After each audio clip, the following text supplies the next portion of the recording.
Hello, everyone. Welcome. Whether you're watching on YouTube, Twitch, or Facebook, we appreciate you being here with us today for Voices in Cosplay with this amazing group of guests. Guests, do you mind waving for the camera? Waving for that wonderful audience there. I will get to them momentarily, and you guys can check out some of the amazing looks that our guests have on the side there. We got a rolling slideshow. But first, we're going to talk a bit about our previous events and some upcoming events. My name, of course, is Michael Zytkow. I am the executive director and founder of Potions and Pixels nonprofit. We are based out of beautiful Charlotte, North Carolina, where we're broadcasting from today. We are a nonprofit that utilizes games for social impact. So I invite you all to check out our website, to check out things we do like workforce development projects, to educational programs for the youth, to designing games for nonprofits and government institutions. Check it out for sure, and we love to have all of these types amazing conversation. Oh, shout out to Lela for the raid already. Wow, coming starting strong with the whole squad coming in here, and we're gonna have to wish Lela happy birthday here soon. This is part of her 24-hour birthday stream, so we'll be doing some birthday messages here momentarily. Hey everybody, thank you so much for coming in. We appreciate you. We love you. Thank you. Can't wait to hear y'all's questions and comments about the subject we are discussing today, and that is, of course, cosplay. But before we get to that, let's look back at some of the other conversations we have had over the last few months. Definitely make sure to check these out. We started off in August with Black Voices in Gaming. This conversation you can still find on Facebook and YouTube. Make sure to check it out if you did not see it beforehand. We then went to Women in Gaming. Hey, Andre Arcade, thank you so much. Appreciate the host. Thank you so much. Next conversation was Women in Gaming with the wonderful folks at the Athena Alliance. We love and appreciate them all. Make sure to follow their page and all of their stream teams pages for sure. After that, we had a conversation about custom game controllers where we explored the art, technology, and people who are modding game controllers, building custom game controllers. All of these conversations, we should say, are sponsored by our good friends at Lowe's. They have been an amazing partner, and we look forward to working with them on future upcoming projects. So be on the lookout for that for sure. We also want to give a shout out to our friends over at Red Bull who threw in an arcade stick for this conversation as a giveaway. So shout out to Red Bull for sure. After that, we explored how games are being used to fight against coronavirus. This is a serious subject, as we all painfully are too aware of this year. We know we need to properly social distance and wear masks and practice good hygiene and everything else. But you can also play games like Eterna and Fold It to learn more about what we can actually do to fight coronavirus as well. So check that out. I see popping hands saying Red Bull. Yes, Red Bull has been an amazing sponsor. We've worked with them a ton in the past, so definitely always giving shout outs to Red Bull for sure. We followed that conversation with Black Voices in Esports. Again, a great conversation you can find on YouTube and Facebook. Really great conversation. Make sure to check that one out. And then we did a 3-week series on LGBT plus voices in gaming. We should also give a shout out to our friends who made this event possible: the Athena Alliance, Charlotte Gamers Network, and PvP Hub Charlotte. If you are not following all those groups, do it now. Open up that second tab, whatever. Just make sure to check them out. Hey, Crunchy Streams, thanks so much for hosting. Appreciate you so much. This was a 3-week conversation, I should say. 2 weeks where we discussed the game Tell Me Why. Athena Alliance, thank you for hosting. Y'all are amazing. We got a lot of folks hosting today. Really appreciate it. You guys are excited about this subject. We are really excited to discuss cosplay for sure. LGBT plus voices in gaming was an opportunity to discuss LGBT representation in the gaming industry, as well as the game Tell Me Why. If you're unfamiliar with the game Tell Me Why, it is the first game from a major studio and publisher to feature a transgender protagonist. I invite you all to play it. Really great conversation for sure. And then after you're done playing chapter 1, 2, and 3, make sure to check out the conversation that we had. A lot of fun. Each chapter only takes about 3 hours or so. Then we went a bit more nitty-gritty with a conversation about the history of the Charlotte fighting game community. It's more than likely the most hardcore gaming community in your community may very well be the fighting game community. These are the folks who have been keeping the event scene both online and in person going down for such a long time. And so we really wanted to pay homage and respect to all those who have been keeping it going in Charlotte since the 90s and beyond. So we're going to continue down that path soon. Shout out to Davon Sanders, who's kind of a bit of a resident Charlotte historian. I see several folks in the chat saying it was great. Oh, hey, JD James, thank you, who was like a guest on LGBT Voices in Gaming. Thank you so much. Really appreciate it. Definitely check these out. Again, all archived on Facebook and YouTube. Then last week we had Hispanic Voices in Gaming with our friend Julio Nazario. That was a fantastic conversation. Julio's an amazing guy who is based out of Asheville, North Carolina, and has been just pushing through so many amazing games, including the game you see back there, Control, which you can find at Target. It's spelled CTRL. A great game, and he's got so many other amazing games coming up. Of course, outside of discussing games, we also play games. We have a great opportunity actually coming on November 18th to play the new game that we actually created. We created a game called the Charlotte Future City Building Game. It's a great opportunity for you to learn about the Charlotte Future 2040 Comprehensive Plan. If you don't know what the Charlotte Future 2040 Plan is, it's a great opportunity to learn about it, learn how you can get involved in your local government affairs and help Charlotte decide, what direction we're going to be going over the next 20 years. This is incredibly important, folks, so definitely get involved. And we made a physical game and a digital game. The digital game, we had a game night in early October that quickly all the seats got RSVP'd within a matter of a couple days, and so we're doing multiple more of these sessions in partnership with our friends over at the City of Charlotte, specifically the planning department. So if you're interested, register for this event on November 18th. There's limited seating. And we also, Knights of G, thank you so much for following. Really appreciate you so much. And we will be giving, or I should say the city will be giving out physical copies of the game at the end of this month. So stay tuned for that for sure. Of course, we also do Indie Game Club, one of my favorite shows each week. Thank you, Emmy, for liking the stream. Appreciate you so much. We stream a variety of different games and then we discuss it, similar to kind of the discussion we're having today with a group of amazing guests. We describe it kind of like a book club, but for indie games. So if you're interested in some quirky, unique indie games and some interesting conversation, definitely join us for that. And then finally, of course, we do our game nights, which we have throughout the week, but Wednesdays and Saturdays are the days that we particularly play online, both video games and board games. All right, that was a lot. Let me get back to this amazing panel that we have right here. Thank you all so much for joining us. Thank you everybody who is in the chat, whether you're watching on Facebook, YouTube, or Twitch. You all are amazing. As you know, these are very participatory. So if you guys got any questions in the audience, or you got comments or any sort of feedback, throw that into the chat. We would love to hear from you all as we explore voices in cosplay. So as I said, we got three amazing folks with us. I'm going to start with the birthday girl straight above me. We got to clap it up for Angelic Lela. Happy birthday, Lela. Thank you. Lela has been streaming. She's been doing a 24-hour stream, folks. So I'm amazed that she has the energy right now to still be on. Because how long have you been awake now, Lela? I started at 9 p.m. yesterday. So I've been awake for a while. For a minute. That is wild. Well, we appreciate you being here. Would you mind introducing yourself to the audience, please? Yes, of course, guys. I'm Angelic Lela. You can find me on Twitch at Angelic_Lela. You can also find me in the Athena Alliance. I'm one of the stream team goddesses and moderators for the Athena Alliance. I also am one of the ambassadors for the Gamers. And yeah, you can catch me all around the Potion and Pixels. I do the Indie Game Club every Thursday as well.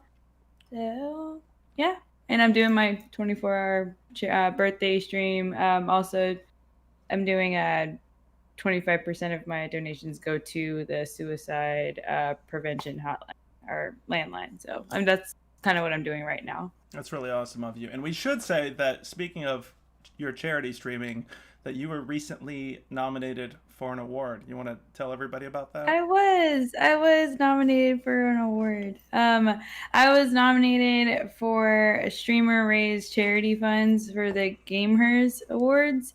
I'm really excited about that, about being nominated. Earlier in the year, whenever COVID first started affecting schools, to where kids weren't able to go to school, we actually raised $1,045, I believe, to feed the children's hospital. So that was one of the things that I was nominated for, is that event right there.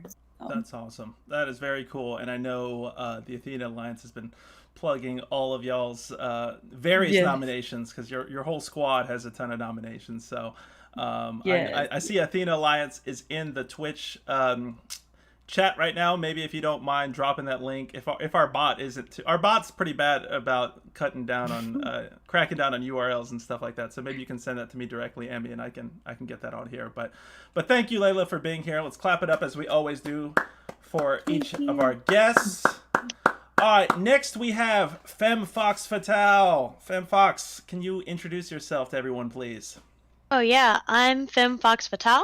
On Twitch, I am also FemmeFoxFatale. On Instagram, I'm also FemmeFoxFatale. Easy to remember?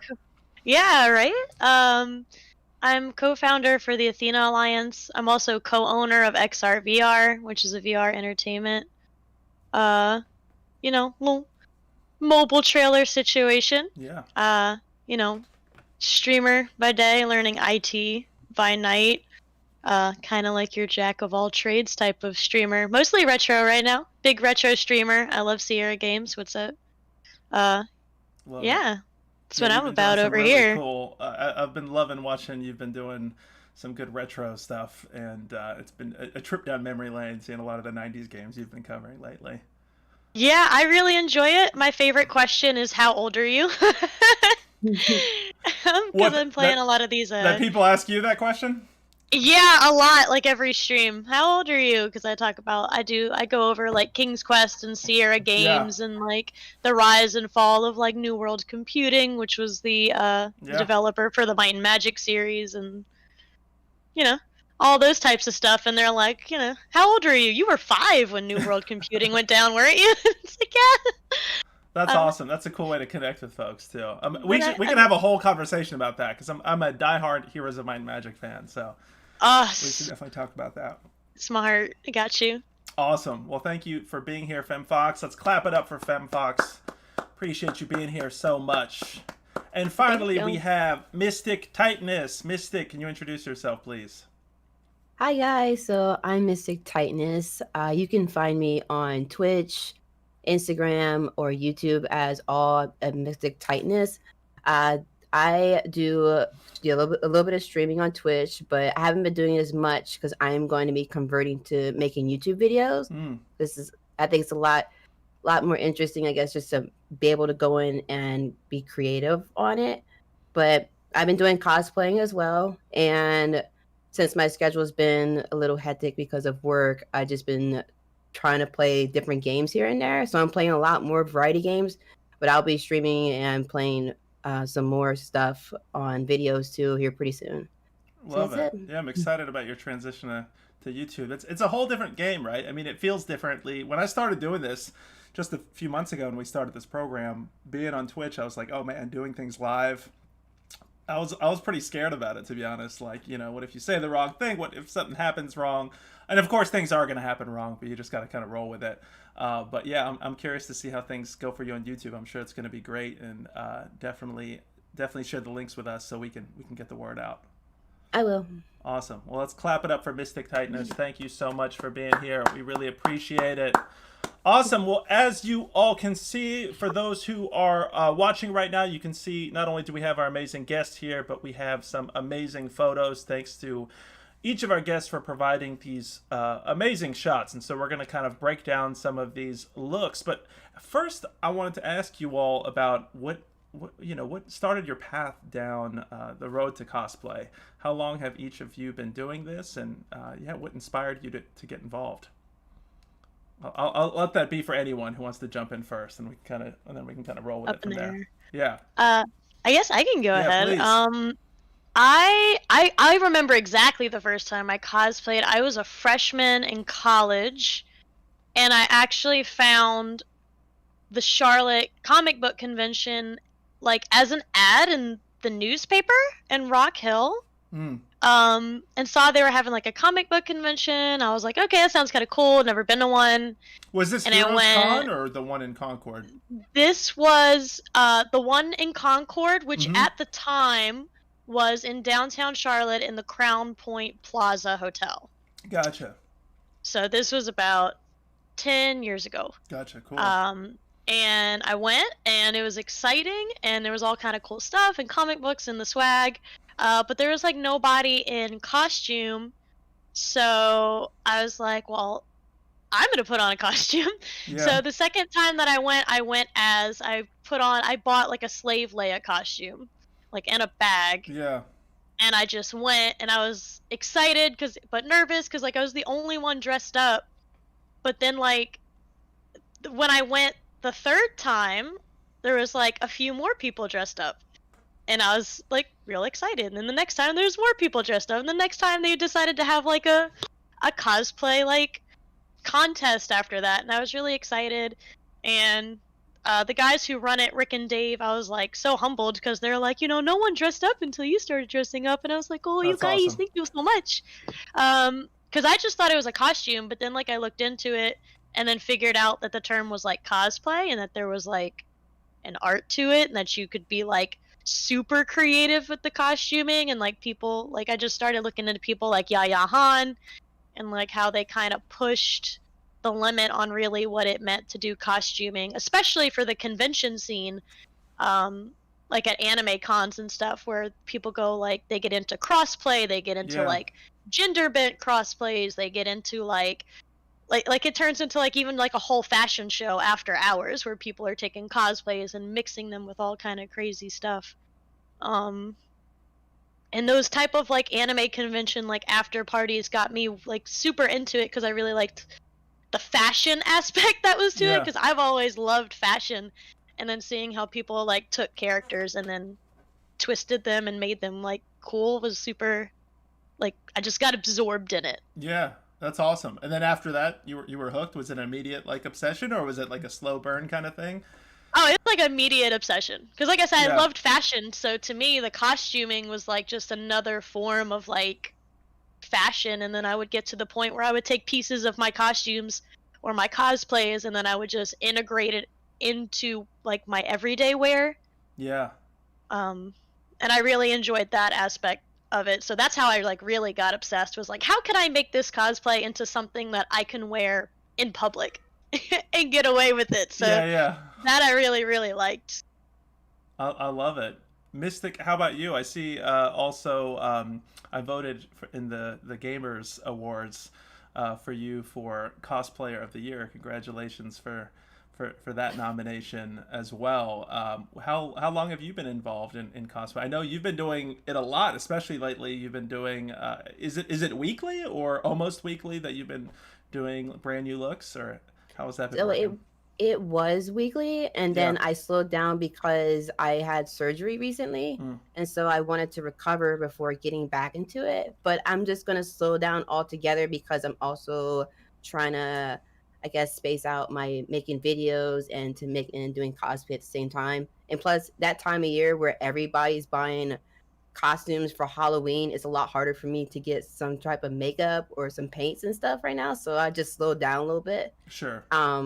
So for me, when I first started out, oh my goodness, it's probably been 2011 was the first time I started whenever I got into cosplay. I was watching, I don't know if anybody's ever heard of it, but they're called Rooster Teeth. Mm-hmm. I used to watch their gaming videos all the time, and they said, "Hey, we're going to have a convention in Texas." And I was like, "Ooh," Yeah. I said, "That's pretty cool."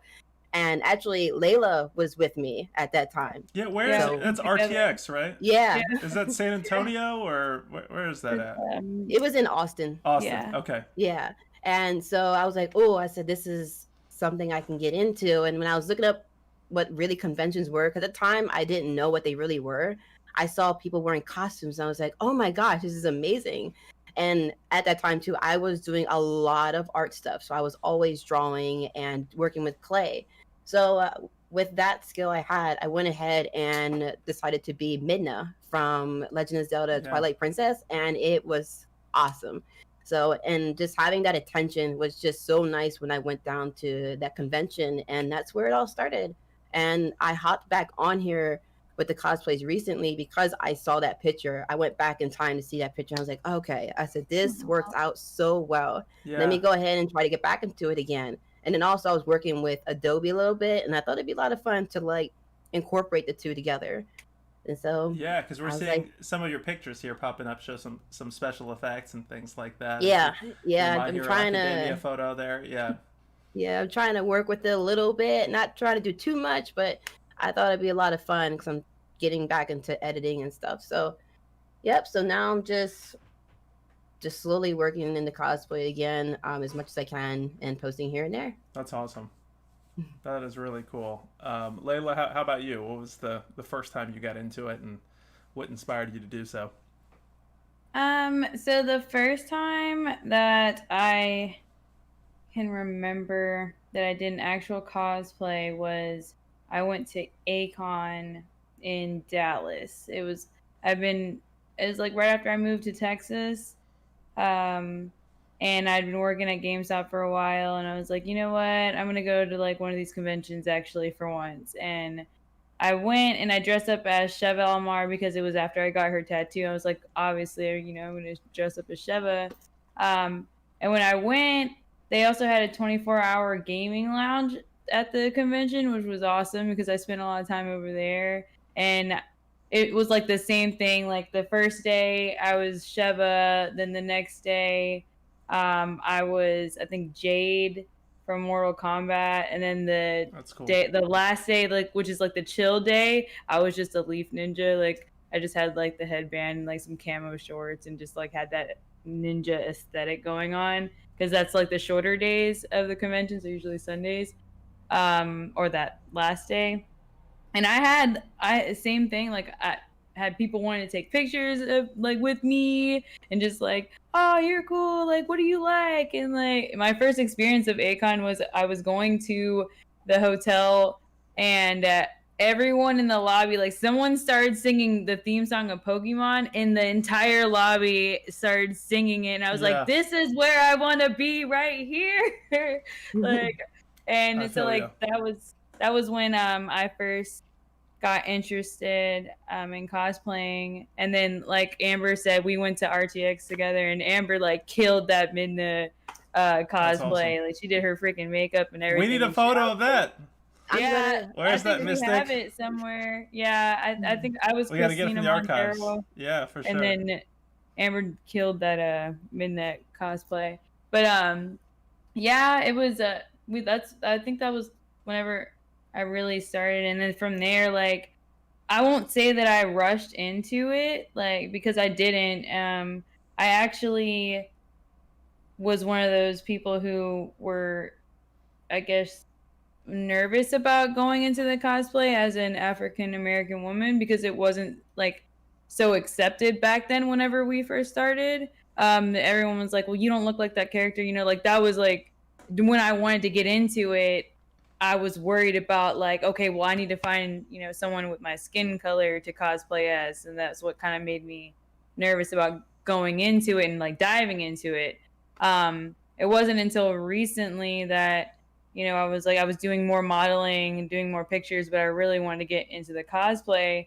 And I reached out to, it was, I think, Autumn and Amber and all of us were in the Discord. I was like, I want to cosplay. What do I do? And Autumn was like, just put on a costume and take pictures. And I was like, okay, all right. Like, you make it sound so easy. And then like, that's what really got me into that. And like, she kind of like laid everything out for me and was like, this is what you need. Like, start here, start there. And like, so I have all the stuff to like get started. It's just like, whenever you think about going to cosplay and you want to make the stuff yourself, like these cosplayers spend money, they spend time, like things take like you, and even if you don't have artistic ability like me, like in like making armor and stuff like that, like you have to buy equipment that will do it for Mhm. you, like cut things out precisely for you so you don't have to worry about it. And like I just really, really applaud cosplayers who've been doing this stuff for years, or where it's like second nature, because I'm just getting my feet wet in it, and I'm like,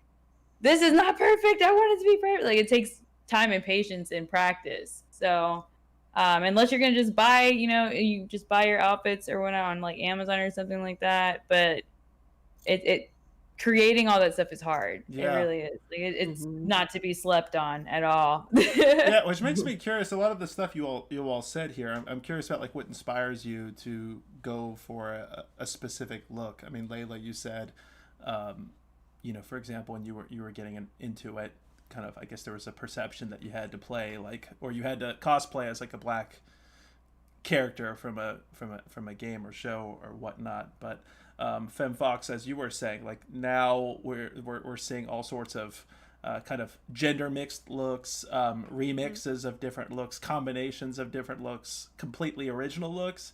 So I'm curious, what when you guys are deciding what to cosplay as next, like what's that creative process like? Just the thinking about it process.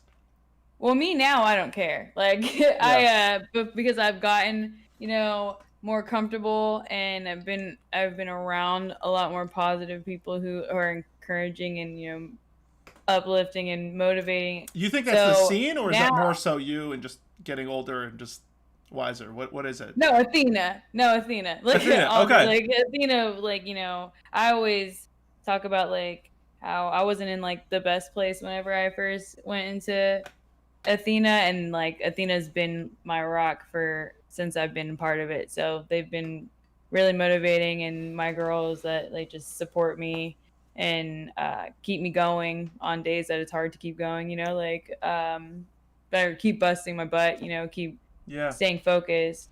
But yeah, definitely Athena. But now it's now I did a gender bender Itachi. Like I don't really, if I like something, I'm gonna do it. And actually this cosplay that I did today was Jamie, or Faulty Code Gamer, actually, she was like, I found a cosplay for you, and then like tagged me in on Facebook, and I was like, oh, that's awesome. And like one of my followers was like, bet I got it. So like then it was awesome. Donated, and so I was like, yeah, like like it's cute, I like it, I'm down. So now if it's my community that wants me to do something, a friend that wants me to do something, or if I just want to do it, I'm just gonna do it. So I love that. And again, shout out to the Athena Alliance. So we love working with them on everything. So if you're not liking, following, subscribing, all that good stuff to them, make sure to take a moment to do so. In fact, thank you, Athena Alliance, on the Twitch stream for also mentioning all the people who are nominated. I might give this a quick rundown just so you guys can go check them out at thegamehers.com/vote. That's thegamehers, HERS, a female-focused gaming organization.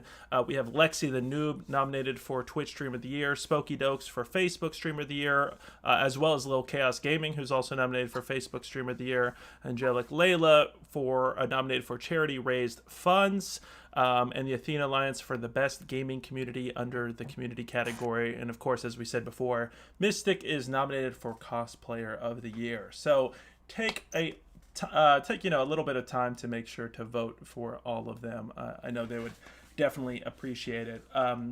Mystic, how do you feel about how, I guess, the scene has changed since it sounds like you all kind of got in at relatively the same time? Do you feel like, I guess, based on what you all are saying and like kind of my perception, it seems like the scene is getting a little bit more tolerant and open-minded and embracing kind of a bit more in the diversity of looks, and looks that don't have to necessarily fit to the T of what people might expect from the game, that sort of thing. What's your kind of philosophy on kind of remixing these looks, and what inspires you to, when you're choosing your looks, what are you looking for? Okay, so for me, honestly, like I have really thick hair. So for me to wear wigs, it's really hard for me to wear wigs. And also, like, my head kind of itches when I wear wigs sometimes. So I thought I would do more of a natural approach and try to change up my hair with whatever the cosplay may be. And even if it is a boy or girl, I'll like try to be the opposite or be that person, but just in a darker color. And so I thought it'd just be nice just to kind of change up a little bit. Nothing really too crazy about it, I guess. Yeah, no, I love the natural hair look, and I'm seeing the Misty photo right now, and Yeah. what you've done with Nightmare Before Christmas and everything else. No, it looks fantastic, absolutely. FemmeFox, how about you? What do you look for when you're deciding what to go for? Do you like look at specific? Are you inspired by any like specific anime games, or is it just like what feels right at the time? So I'll admit cosplay was like a huge like place of confidence for me. I definitely didn't have like the best confidence going in. I joke sometimes that I had like a little ugly duckling type of syndrome. Hmm. Coming out of high school, I didn't feel like the best about how I looked. I didn't wear makeup. I didn't know how to put on makeup. I didn't know how to do my hair, take care of my hair, anything like that, really. So when I'm deciding cosplay, for me, it's always rooted in like, if I dress as this character, am I going to feel confident? Am I going to like the Yeah. way that I look? Am I going to be comfortable? You know, am I going to be able to step out and when someone says, "Oh, you look great," am I going to be in the type of headspace where it's like, "Yeah, I do look great." You know, so, you know, those are really Yeah. the characters that I kind of go for. And if it's a character that I feel that I like, that I want to cosplay, but maybe I'm not ready for them yet, sometimes I'll kind of, you know, cross them over with something a little different. Like I really liked Harley Quinn at the time, a few years back, but I didn't really feel comfortable yet in like skin tight bodysuits. So I was like, well, I'm gonna do like a housewife, like a 1950s like housewife Harley Quinn, you know. So I'll make it look like Harley Quinn, but it'll be conservative, and you know, I won't feel like I'm showing off my body. So, and I'll feel confident. So that's really the root of like all my cosplay choices. They've always been, you know, knowing that I'm gonna feel happy and confident and pretty, you know, Yeah. and in whatever it is that I'm wearing. I love what you said there, and appreciate you sharing that for sure. I mean, I think that that's a huge part of it, right? All three of you have mentioned that, and I imagine a lot of people who cosplay, you know, there's something affirming about the fact of hearing people say, "Hey, you nailed that look," right? Regardless of whatever look it was, there's something really positive to hear about that, and um, I think that's something worth like discussing a little further. You know, I mean, that we have all of us have, I guess, body issues and whatever it may be in society, and cosplay is kind of an opportunity. I don't know if escapism is the right terminology or what it may be, but it's a great opportunity to dress up, role play, try something a little different. Is that one of the biggest factors you all think like is a motivating factor for cosplay, or is it like, because I can see a multitude of different things, right? Like creatively, the idea of I want to nail this look, do all the creative input required to do it. The other part is, you know, like kind of the affirmative aspect, like for people to acknowledge the fact that you've done something like this. And what are all the kind of aspects that go into it? I guess like what motivates you to continue? Because it is a lot of work, as you guys said. And we have several questions in here, and I promise, as you guys know, I'll get to all of them. But you all spend a ton of time wearing outfits that may not be the most comfortable, I'd imagine, applying makeup that may be difficult to apply, and it is a lot of work for sure. So, I mean, what is it that kind of keeps you all going? And it seems like this is something that you all plan to do for quite some time, I imagine.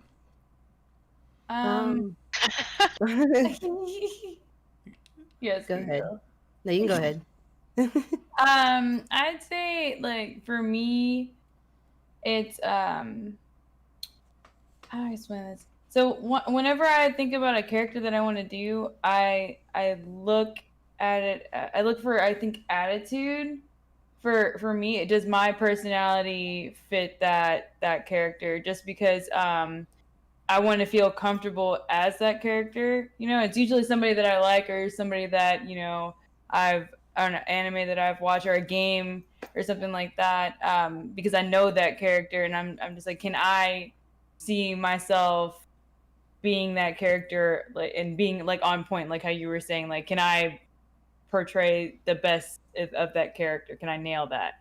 But also I think it's for me, like I do model whenever I do modeling, the best thing that for me, or where I get that sense of accomplishment, is going in there. Like sometimes, unless you're like been doing modeling forever and you're just the most confident, cocky person in the world, like every time I get on a set, like I still get butterflies. I still like don't know if I'm doing something right, or if I'm like this look, or I don't like this look. So it's always going through all of that, figuring out creatively what you want to do, finding that perfect spot or that angle or whatnot.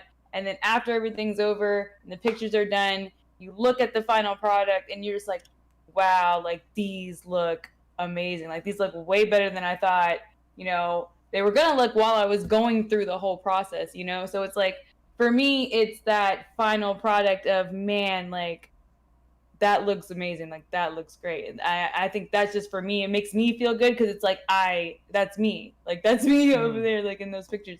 So I think that's what I like about it, just me personally, because I feel accomplished, that I'm like, man, I felt nervous. I felt like I went through the whole process, and then this is the outcome, and I'm happy. Like, I feel accomplished after doing it. So it's for me. Yeah, no, I love that. Mystic, FemmeFox, any thoughts about that? Yeah, so for me, when I cosplay, I do like having the attention. Like, I like when people talk about like my cosplay, like even if it's just like criticism, like if something I can improve on is something that someone would like to see different. I do like having that. The crafting part of it, I haven't done much crafting like at all yet. I've done a lot of makeup, but I'm going to be crafting here soon. And I do like that because it's on my creative side, and it gives me something to do besides just, going to work or gaming and stuff like that. I do like the cosplay because it's out of my norm. So instead of me just coming home wearing my regular clothes or going to work and wearing my work clothes, it makes me feel like I can be somebody else. I can be somebody else, Yeah. and just feel different. And it's like it's just a whole different feeling, stepping outside of your normal everyday thing. And it is fun. I think it's a lot of fun. It's definitely time consuming for, like I said, those people, like what Layla was saying, how you can go to conventions and see how people's wings will expand or their armor lights up. It's so cool. It's just so interesting, and it's all different, and not everybody's the same, no matter what cosplay. It can be like 50 Supermans, but they're all different somehow. And it's so interesting. And then I also see it as a challenge. So like, for example, I'm going to cosplay Chun-Li so bad, but for me, I want to have her body type. Like, I know she's like huge and all, but like, I want to be able to be like, okay, I work out a lot. I want to look kind of like her build. So like different characters have different builds, and I kind of want to work towards that too. So that's like really why I cosplay. That's really interesting. And I wonder, I'm assuming COVID has obviously interrupted a lot of y'all's plans for the year in that regard. I mean, how much of it is, because I think all of you, when I was looking through the photos, you guys have like photography shoots with professional photographers, and I know you'd probably be doing that throughout a normal year anyway, but if 2020 was different, we weren't living in COVID times, I'd imagine you guys would be featuring these looks at conventions, that sort of thing. Do you guys ever go to conventions and not cosplay, or is that at this point like your plans are, if I'm going to a convention, I'm gonna cosplay for sure? I know I don't always cosplay, but I've gone through a transformation of being like a con goer to a booth babe to a booth worker to an actual vendor at conventions.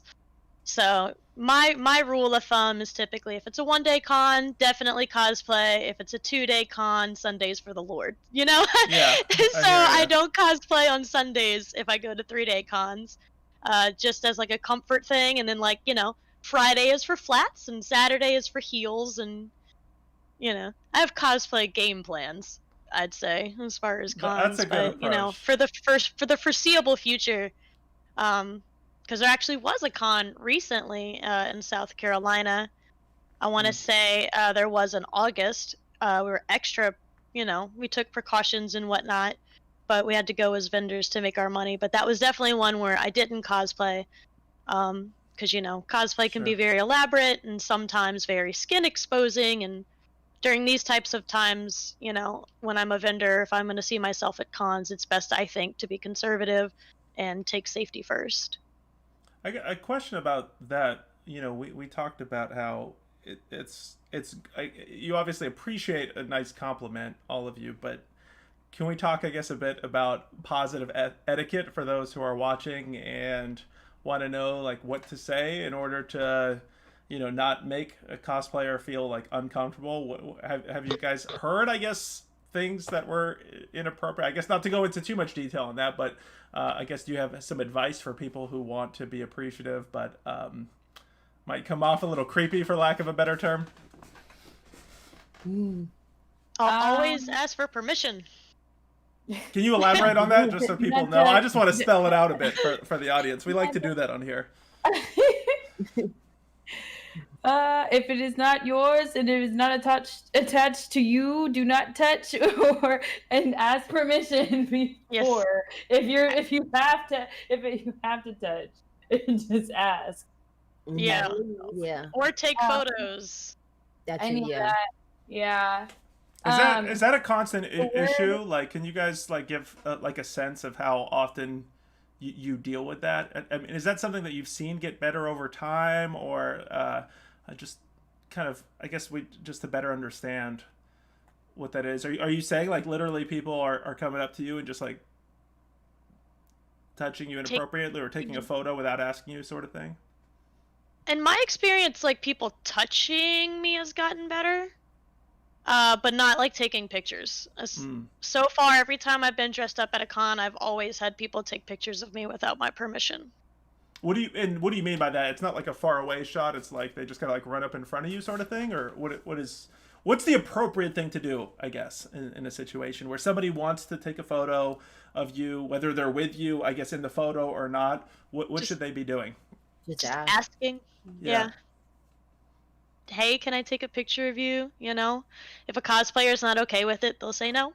I've actually met a cosplayer at an anime con who carried around like these mini business cards that they made for themselves. And on the card it was like, thank you for asking, but I would appreciate it if you didn't take pictures of me.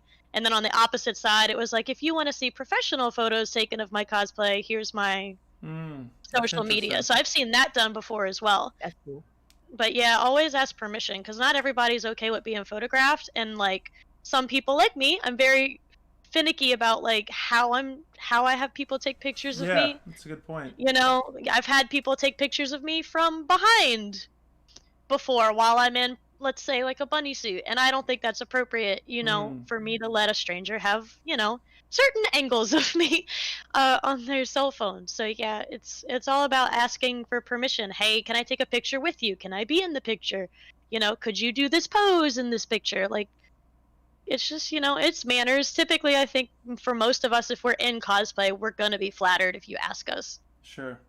I like what you said there. Not only like having some agency over how the photo's taken, but I think even the credit part is important too, right? I mean, it's one of those things where somebody can grab a photo real quick and it's just like floating around there on the internet without you even knowing, that whether you're credited properly or not, right? Any other kind of recommendations on the etiquette side that you all think for conventions, or is it mainly just the simple age-old advice of be polite and ask and that sort of thing? That's pretty much it for me. I feel like if you ever want to use the word sexy, you should probably replace it with amazing. I don't know. Like some people just some people are just I don't know. Like me, I'd rather hear something else other than like, oh, you're just like, it just comes off as like, I don't know. And then I start thinking you're looking at me a certain way, and it makes it all awkward. I'm like, because yeah, I hear you. Not unfortunately, but like I haven't experienced like with like cosplaying or any of that stuff. I haven't and no one's ever like touched me or tried to like, you know, be super creepy or anything like that, which I appreciate.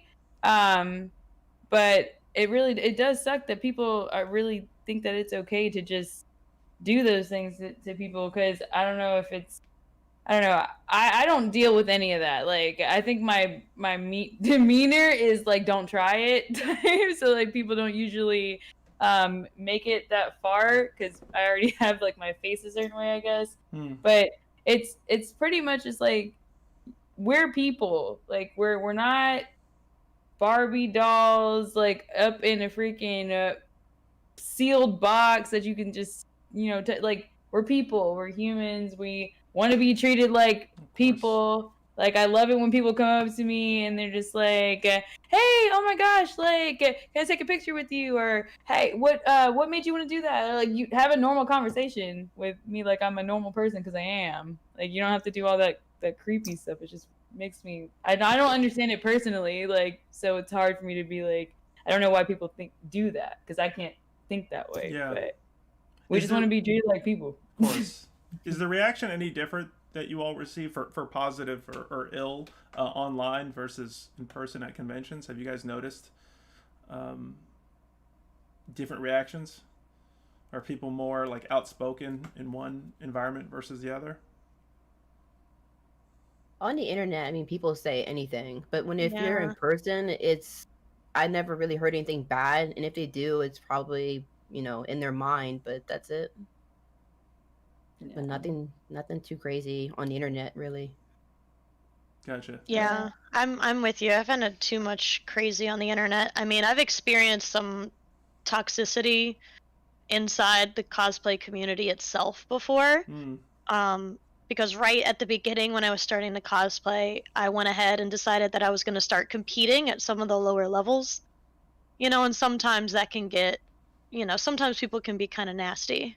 Can you talk a bit about that? What are the competitions kind of like you're referring to, and what's the behavior you're referring to as well?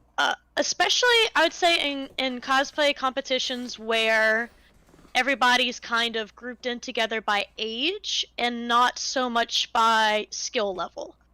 And what I mean by that is some cosplay competitions, what they'll do is they'll say, well, 50% of your cosplay you have to have made yourself, or 90% of it you have to have made yourself. Some of them have these boundaries in order to qualify for, you know, being able to be in beginner, advanced, or like intermediate cosplay competitions. And a lot of the ones I was in were just kind of open-ended. There were no boundaries like that, and those were the ones where, you know, sometimes you would hear people say things under their breath. I've had people say things to me, to my face, you know, about like, well, clearly, you know, you didn't try nearly as hard as like some of us did, so it's okay that you didn't get to the second round. You know, little things like that, where it's kind of like little condescending occasionally.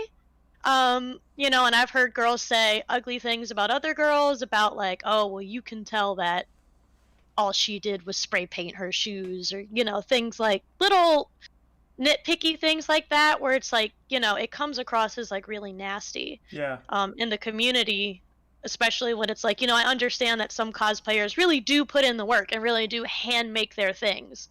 But sometimes it's upsetting to hear these same kind of people kind of make fun of people who, you know, don't have those skills, who maybe purchase parts of their cosplay, or, you know, didn't make 90% of it because maybe they don't have the money or the time or whatever circumstances. Thankfully, again, that has gotten a lot better. A lot better. People are starting to kind of look out for each other a lot more. Competitions aren't so nasty, or they have a lot more boundaries as far as like, you know, what you need to do to meet certain criteria.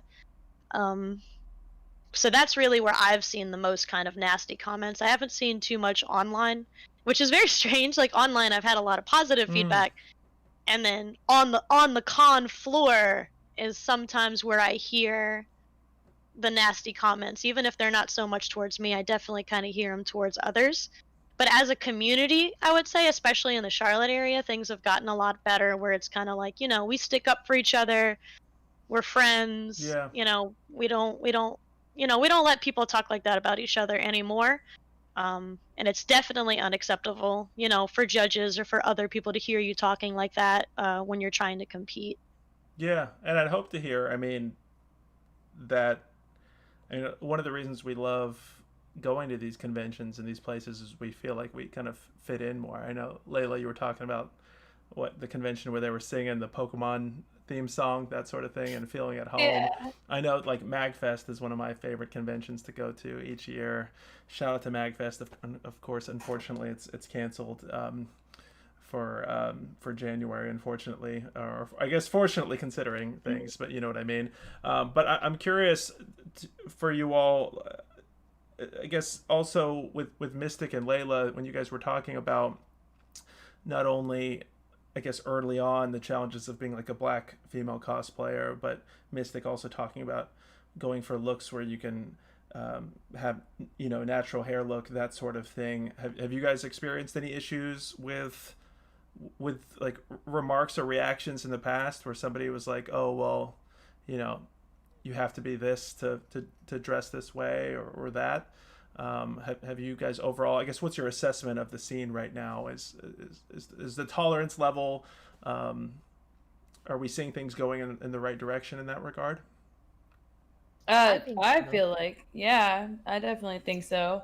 I guess because I didn't really risk it like back then, whenever I was getting into it. I think the who Jade from Mortal Kombat was probably the furthest out I went. Anything else was like themed. Like I did like a Batman corset situation with this. Like anything else was like a theme, so it wasn't like a true cosplay, you know? Yeah. So no one, I didn't really give anybody the opportunity to question that because of that. But I guess now I'm not afraid to do anything. If I want to do it, I think that I can do it. And I haven't gotten any negative feedback on any of my cosplays. I don't know. I don't think Amber, I haven't seen anything negative on hers. She always kills hers. So, I mean, Amber, have you had any issues with negativity on any of yours? No, not yet. Not yet. And I say that because I know eventually it may come up over time, but I mean that's okay. I mean, I just keep doing me. It just it's just better to feel different, like not always I guess like be what people expect you to be. Yeah. And that's okay. There's nothing wrong with that. Yeah. No, I love that for sure. I think also it was whenever we got into it, like I think I felt more comfortable cosplaying and at being with Amber, like us planning it all together and be like, oh, we're gonna do this or we're gonna be like this. Like I think having that support too, of going together definitely helped because we didn't really care what other people thought at the same time. If it was negative, we were going to have a good time anyway. Yeah, So. exactly. That's how it should be. You should have fun. It's nothing that you're trying. It's not like you're really trying to impress people to the point where you're like, hey, I look exactly like them. No, you're just having fun. That's it.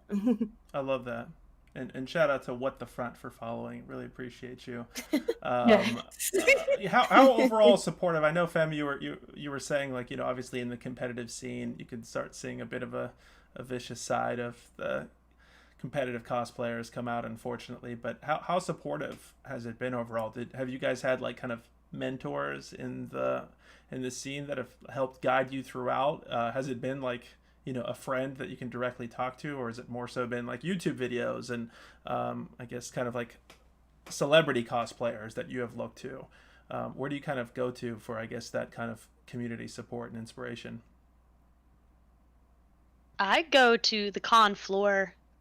Like definitely always the con floor. For me, it's been the other cosplayers as well as like the vendors and, you know, the people who run the con, the staff, especially when you have a home con. And for me, it is Charlotte Comic Con, which they have about they do 3 a year. They do a spring show, a summer show, and a winter show. Yeah. And after going for 10 years, you know, these are my friends. Like, I'm very familiar with all the vendors who are normal there, and they know me as a cosplayer. and they definitely support me. They ask me, you know, what are you going to cosplay next? How are you going to do that cosplay? Oh, well, here's a great idea on how maybe you could do it. And it's the same way with all the other cosplayers that are on the floor. We're all very inquisitive, and we want to know about each other, and we are friends. You know, we do worry about each other and etc. So it's a really nice community to have. And when I went on a hiatus, which I took a hiatus from cosplaying for like 3 or 4 years, because after competing a bit, like my you know, my confidence took like a serious beating, and then I went through some other things in my personal life, so I kind of dropped cosplay altogether. You know, having that constant support and comfort was kind of like, well, you know, when you're ready to come back, Yeah. you know, we're here for you. And when you're ready to do it again, we're here for you. And we you know, when you're ready, kind of a deal. So, and then when I did start picking it up again, it was really nice to have people that are like, we're glad to see your confidence is back and you're feeling good and you're ready, you know, to do something that matters so much to you. So really for me, it's like, it's the people who are on the convention floor, who are regulars at my home con. It's my vendors that I see all the time, you know, who I know on Facebook, whose businesses that I follow, whose health that I worry about. That's where I really go to look for like my strength when it comes to cosplay, because those are the people who helped me build my confidence, you know, who made me feel good about cosplay and made me feel like, okay, yeah, I can be pretty and I can take better care of myself and I can, you know, do makeup and do all these feminine things and feel good about it. So, you know, and these are people who knew me when I was a freshman in college, you know, and still know me now at 28, and still support me. So that's like, That's awesome. Charlotte Comic-Con. That's my roots right there. Shout out to Charlotte Comic-Con. I love that so much. And speaking of and hair and makeup, we got several questions that came in. Let me make sure I am getting all of these. Thank you so much, Scarlet Aeon. Appreciate you sending this question in on Twitch. Let's see, where did you get it? Right here. Okay, how did you learn to do makeup? What were some of the things that helped you learn how to do your hair and makeup? So for me, I actually was pretty bad. I'm like bad enough like with doing regular makeup as it is, but for cosplay, I could just look at something and just draw it on my face. I guess it's because I've been drawing and doing art stuff for so long. It just happens. I could just do it somehow. For hair, sometimes I'll go on YouTube and look up different types of hairstyles that can help me out. And then for coloring, I just get some hairspray, color hairspray, and that's it. Yeah. Layla, FemmeFox, what are your thoughts? I'm literally like the opposite. Like I worked at a restaurant. I worked at Hooters for 7 years. So before that, I didn't wear makeup. Like I was the only one in my, like, the only female in my family that didn't wear it because I didn't want to wear it. Like I felt like I just didn't want to like make myself look all done up and out of character at that time. And then it wasn't until I had to wear makeup because it's required for your uniform that I had to like learn. And I guess some of the things that helped me was I watched a bunch of YouTube videos, and I feel like I just learned the basic stuff, like just like the contour, and that's it. Like I got like good quality makeup. That way it lasts and you get that clear or like look that you're trying to get. That's just me personally. I feel like if you spend, you get what you pay for. I buy makeup probably like once every 6 months at the most, I feel like, because it lasts me so long. But I just do the normal like contour that I learned off YouTube, and that's all. That's all. I learned how to do a smoky eye, and I just change the colors out. Like I don't really know how to do anything outside of that. If I try to do like paint for cosplays or anything like that, I'm like, nah, it's not working. Like I I'm not artistic like that. I'll get something like just put it on like a sticker or something like that. But as far as hair dye, it just kind of depends on, I know somebody though. Like you gotta know who, you gotta network, you gotta know your friends, what their trade is, what their business is, like support your friends. Uh-oh. Uh-oh. Looks like this has happened before, Layla. Usually she comes right back in. Let's see. Lela. It's like, Okay. goodness gracious, in my back. You're Okay. back. You're back now. Goodness. Okay. But you gotta reach out to your friends, guys. Like your friends need support too if they're trying to run their own business. And networking with them helps. My friend, she does my hair, and I tag her in every single photo shoot that I do where she's done my hair, dyed my hair, or anything like that to get her name out there. And in return, she treats my head like a product because she knows that my face and her work is going on social media. Yeah. But I've learned from her too. So if I need to know how to maintain things on my own, or retouch a color, or if I need to buy something to make sure that I can dye it a certain way, she tells me and she informs me so that she's helping me learn how to do that. There's permanent dye and there's temporary dye. So like there's things that you can learn from people who actually are that's their profession. You just have to talk to people. Gotta get out there and network with your friends. Yeah, that's great advice for sure. And we should say there's like a whole kind of industry around cosplay, from people selling things on Etsy to all sorts of different hair products, whatever it may be. There's chances. I mean, as you guys were saying earlier, there's folks who are creating entire outfits, custom designs, custom fit. So definitely it's important to support that industry for sure. FemmeFox, any thoughts about that? Any recommendations for those who are trying to get the makeup right, or the hair, or just getting started in that regard? As far as hair, I'm a huge fan of wigs. Yeah. I'm a huge wig fan. I have probably about 12 at this point. Nice. I love them. So, if you are a kind of cosplayer that is comfortable with wigs, get to know your wig care. I'm a huge Pinterest fanatic. Yes. Because I'm one of those people who has a hard time asking for help. So I feel like I need to teach myself how to do everything. I'm better with it now, but when it came to kind of teaching myself how to do makeup and how to take care of my wigs and how to take care of my hair, I would go to Pinterest, or I would do some research, on my hair color, on my skin type, and it really kind of helped me learn how to take care of myself. Because like I said earlier, until cosplay, I really didn't have a lot of confidence. So it's like I didn't really wash my face every day like I should. I didn't really take the best care of my hair when it came to selecting shampoos and oils and different types of products. And now it's now that I understand, oh yeah, makeup does go expired.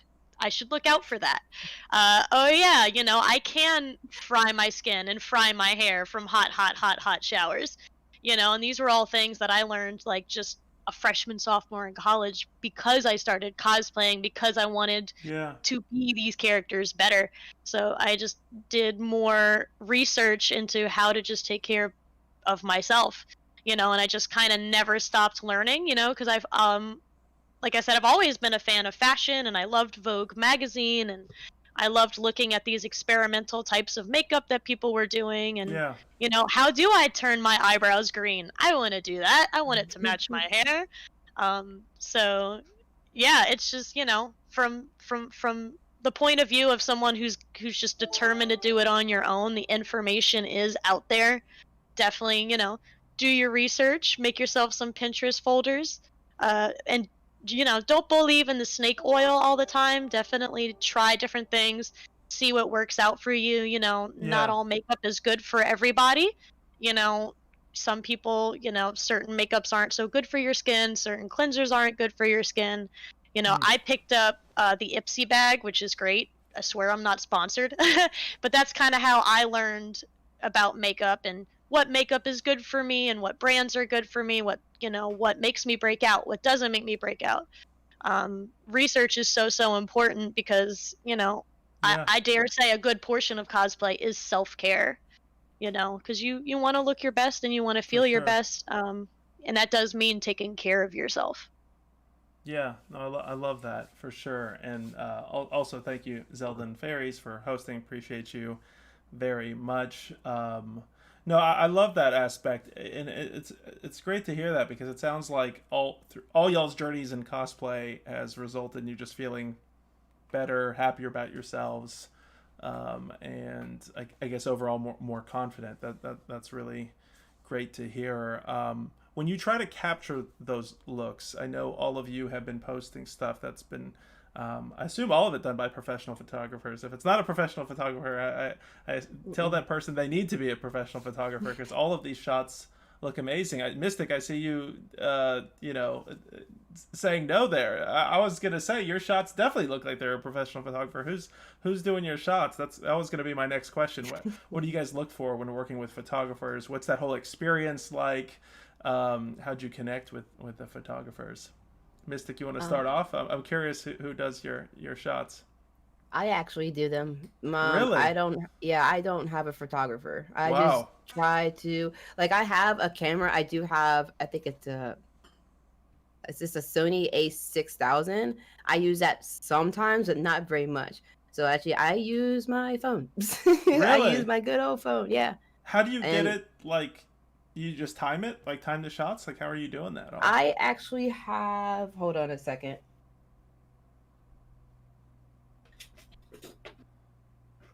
I could even find it. Hold on.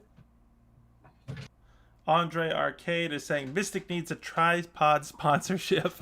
Yes, this is I'm loving this. This is wild. I'm surprised about this based on like all the shots I don't have it with me. It's somewhere here somewhere, but it's just a little clicker that you can buy from Best Buy. I think it's called Joby.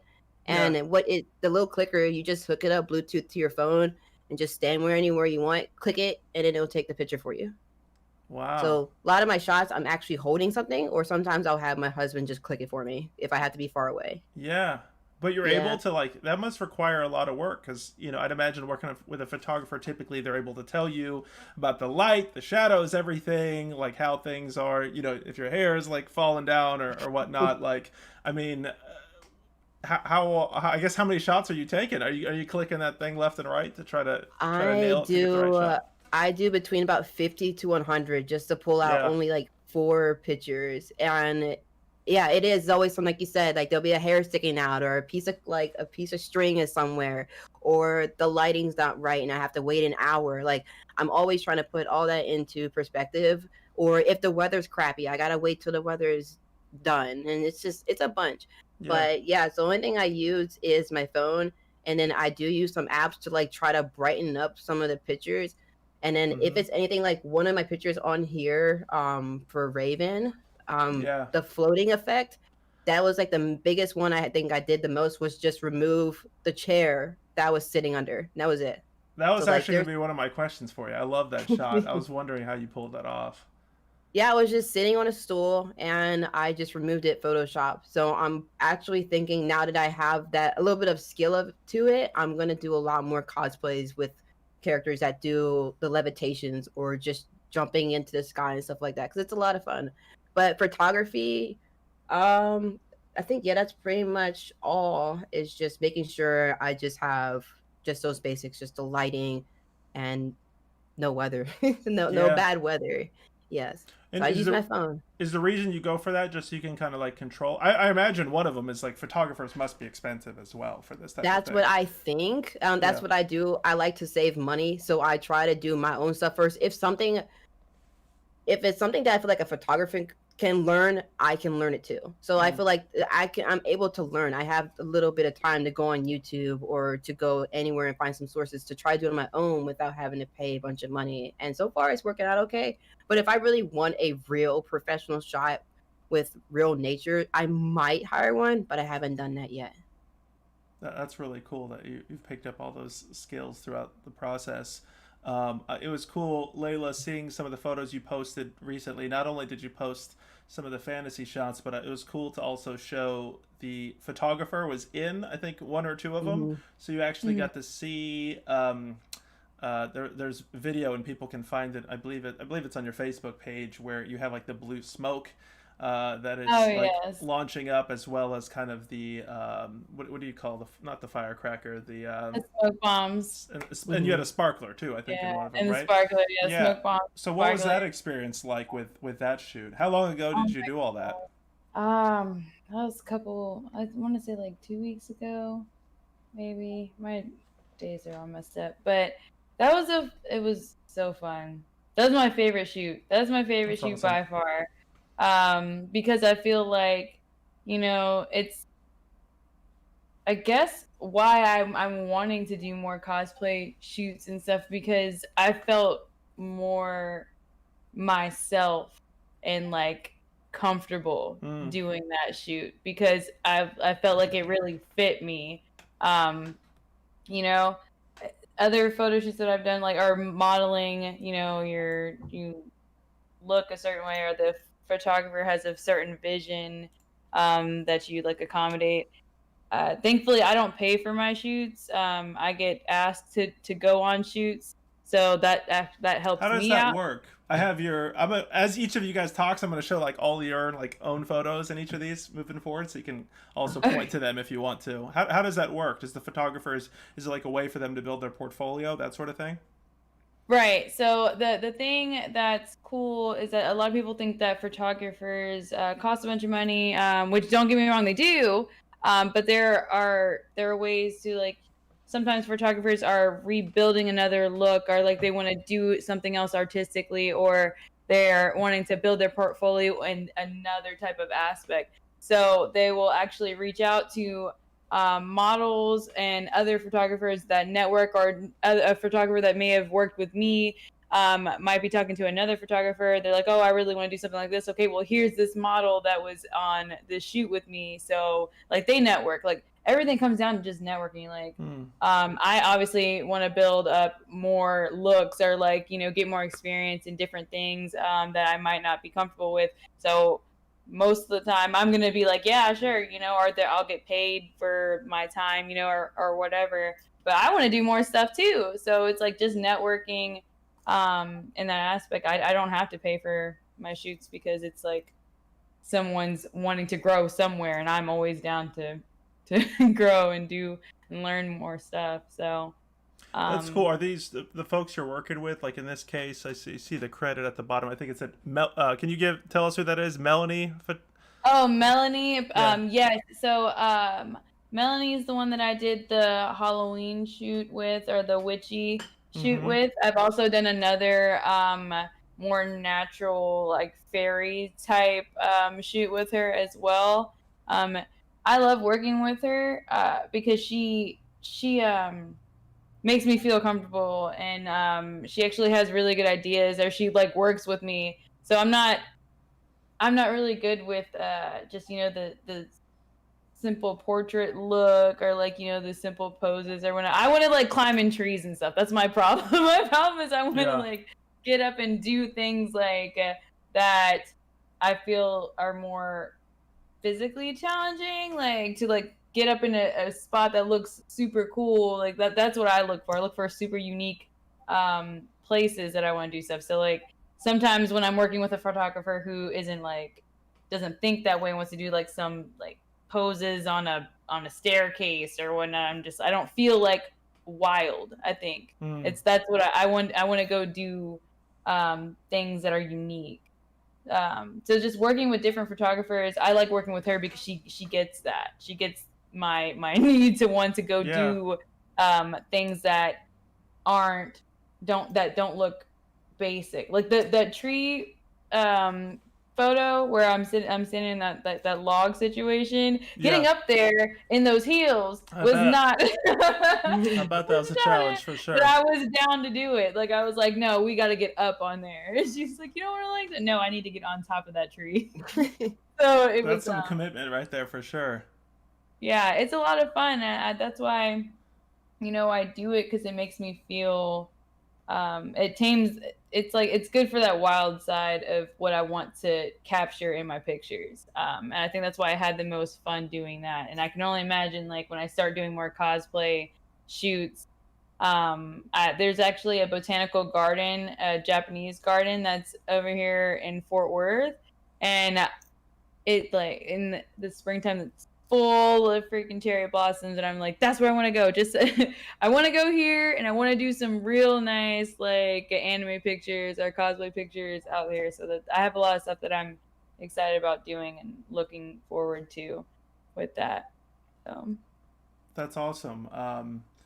FemmeFox, how about you? I'm putting your photos up here right now. Thank you. I know some of these I think were taken. Some of this is a mix between looks like a photographer or some of them might have been at a convention. There, I should say to everybody that there's a lot more photos on each of their social media. I'll be throwing everybody's social media up, and FemmeFox in particular, I've noticed several of your kind of more recent stuff. I don't know if I don't know like how to label it exactly, but it's almost like a, I guess to the untrained eye, like a burlesque-ish look. Is that fair to say? Like That's very fair to say. Okay. For a very short time, for actually like only maybe like a year out of my life, I did burlesque. Really? Okay.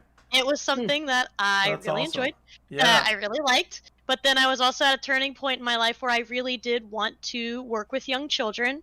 So it was a trading point where it's like, I'm giving up something that I love and is an art form to me for, ultimately something that was kind of like a calling. I didn't want those two worlds to collide for me. Can but you now that talk I'm a bit kind more of, about that? Because I am curious. I mean, it kind of saddens me, I guess, to hear that a little bit, because I feel like you could be not to judge what you're doing, because I understand in the professional world we all have to kind of be like a certain way, but is it because you felt like doing that might potentially threaten your work? I did feel like, Okay. yeah, I did feel like it would potentially threaten my work in a way, because, not everybody is able to see that, your private life and your professional life, some people think those things have to be one and the same. Yeah. I'm the type of person where when I clock in, I am absolutely Miss Madison, Miss Eve. This is who I am. Yeah. I'm a teacher. I am conservative. I'm a community member. This is what I do. And then when I clock out, if I wish Yeah. to be a little alternative, if I want to be a little more wild, I am an adult and that is my choice. Yeah. However, the position of a teacher is ultimately the position of a leader in the community. And that does mean, in my mind, that you have to be a good representation of that type of leadership, especially when you're working with children who are 4, 5, and 6, at such a young age. And even though these aren't kids that are going to be online, these aren't kids that are going to be at burlesque shows or be at, on Facebook seeing these types of things, you never know how parents are going to feel about it ultimately. And I had a very diverse class. I had parents with all types of different temperaments when it came to those types of things. So, ultimately I just felt it was the best and safest choice to make, because in my heart, teaching young children it just mattered more. I feel you on that. I hope we as a society continue to move in the directions though where we can not judge that in a way and realize that we all live kind of full-fledged diverse lives, and so that you can be a teacher to youth and still do those types of photos. But I understand. And be as burlesque as you want. So you actually hit the nail on the head, because I recently quit my teaching position earlier this year for a variety of reasons.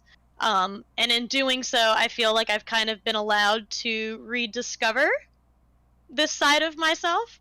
Because it is something I enjoy. And in the past, I have done characters like my Loki cosplay, where it was Loki burlesque. I did put those two things together specifically with burlesque in mind. And I did do an Emma Frost cosplay in a way that it was burlesque in mind, where it's kind of like, well, if I'm doing a performance, how easy is it going to be to maneuver and what I'm wearing, etc., etc., etc. Because, I just Dita Von Teese and that whole Betty Page, Yeah. Playboy Bunny 1960s kind of like Yeah. lingerie-esque vibe is just very alluring to me. I like it a lot. You know, it's a way to feel like confident, like a little sexy, but then at the same time it's got like an edge of like classiness For sure. to it, where it's like, yes, she's a little exposed, but it's inside of her boundaries, and it's Yeah. inside of her comfort, and it's inside of who she is and what she's okay with showing you. And she's not showing it to you because you can have it, but she's showing it to you as a way of ownership of oneself. I love that. You know, so yeah, I love my cosplays that kind of lean towards that alternative, risque, burlesque type of edge. I just eat it up. I love that stuff. Yeah. That's awesome. That's a good time to also you can keep going here, Feb. I just want to make sure everybody sees all y'all's social media information right there. Thank you. Everybody's on or in some form or another on Facebook, Instagram, Twitter, or Twitch. And as we heard Mystic say at the top of the show, she's going to be doing a lot more YouTube content. So definitely be on the lookout for that for sure. But Fem, sorry to interrupt you there. You were going to continue. Oh yeah, you're good. But on the note of photography, I agree earlier on what Lela was saying about photographers who are looking to do something different or looking to open up their portfolios or, you know, being able to network. For me, being a part of the convention scene has definitely allowed me access to multiple photographers who who want to branch out into doing cosplay photography specifically, which is its own brand of photography altogether. You know, especially depending on the character, you know, you could do action shots and soft shots and still shots and you know, you could do everything with cosplays. So I got lucky enough to kind of find a photographer that I just love, and their White Rabbit Images on Instagram. My friend Torin, who is actually a staff member at Charlotte Comic-Con, we kind of connected there. He was a photographer and, you know, just kind of offered to shoot me, and I liked his portfolio. He's really, really good with lighting, and he's also great friends with Kitten Wynn's Cosplay, and she's actually been a cosplay judge at Charlotte Comic-Con multiple times, and she's high level senpai. So, and I love having her because she's almost like a creative director when I'm with the both of them at the same time. So she's teaching me about cosplay, she's teaching me more about my body and what angles work for me and how I can pose myself to look good. And then I'm learning from him about Torin about the technical side, and then taking what I learned from him to try out photography for myself, because I have a lot of friends who they want to be photographed.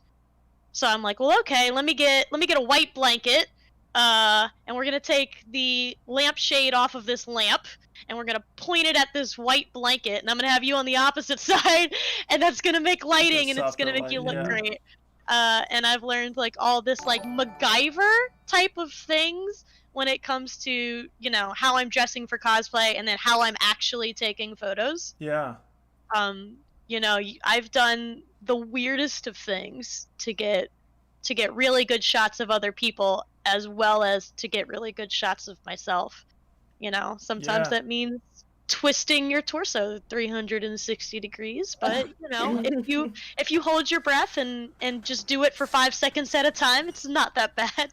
Yeah, I mean, that sounds like quite a bit of commitment, not only for all the preparation that you all have to do, but contorting yourselves and climbing trees, as Layla was saying, and taking 100 shots, as Mystic was saying, just to get that perfect one. That's quite a bit of work there. Shout out to Lil Chaos on the Athena live stream team as well for liking the stream. Thanks, Lil Chaos. And again, shout out to everybody who's watching on YouTube, Facebook, and Twitch. Really appreciate all of you. Layla, you mentioned earlier that you do non-cosplay modeling as well. How does this differ from that? So I feel like for me, I'll just say for me, it differs because my personality, I guess, like I feel more comfortable like being someone, like being a character, like getting in that mindset of honing in what I want to look like as this character. When it's modeling, I I don't have anybody to be but myself, and I'm super like I'm just very, I don't know. I don't know I don't know how to explain it, because y'all see me and I'm always like like raging or laughing super loud or like being super goofy. But when it's me modeling, I think I'm just I'm very critical of myself, and I'm trying to think of like okay, do I need to change this? Or like if I don't have a photographer that is communicating with me, it's different. Like when you're taking pictures at home, they look exactly how you want them to look because you are looking in the mirror or you're looking in the camera and you're able to see what you need to change or what angle looks best on you. When you're working with someone else on the other side of that camera and you're wanting to look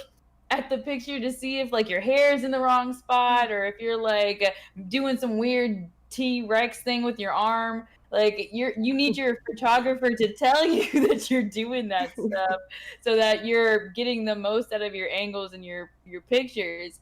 Now if your photographer is not letting you know that stuff and they already have like this reel of pictures and they are just now noticing those things, then you have all these pictures that you can't use because they didn't communicate with you. So I think that's what makes me nervous, is that I only have like a handful of photographers that I trust that will be like, Layla, if you don't fix your hair, or like Layla, if you fix your arm, like you're doing that weird thing. When you're working with people who don't communicate with you like that, it makes you feel, or for me, it makes me feel like, I don't know, insecure-ish. I wouldn't say insecure, but it's like you don't know what those pictures are looking like. You don't know if you're doing a good job. You don't know if you're hitting the look that you're trying to hit. So it's very nerve-wracking in that aspect of you're just modeling clothes or you're just modeling a look like that I might feel good in, but you're not. It's just being that character that you love and you're passionate about. That just makes it that much more just more fun. Like you want your photographer to care about how you look as much as you care about how you look. Right. Yeah. Yes, exactly. Yeah, for sure. So I don't know if it's just like the difference between modeling and cosplay. I think just having a photographer, like she said, like that he says, is just cares, because I think it's just me personally, I enjoy the cosplays more than I enjoy just like this or like whatever clothing I'm. Yeah, cosplay, it's like you can just be you, but then when you're in modeling, you have to kind of, it's like, I guess for me, when I did modeling back then, when I did it, I had to do like certain poses.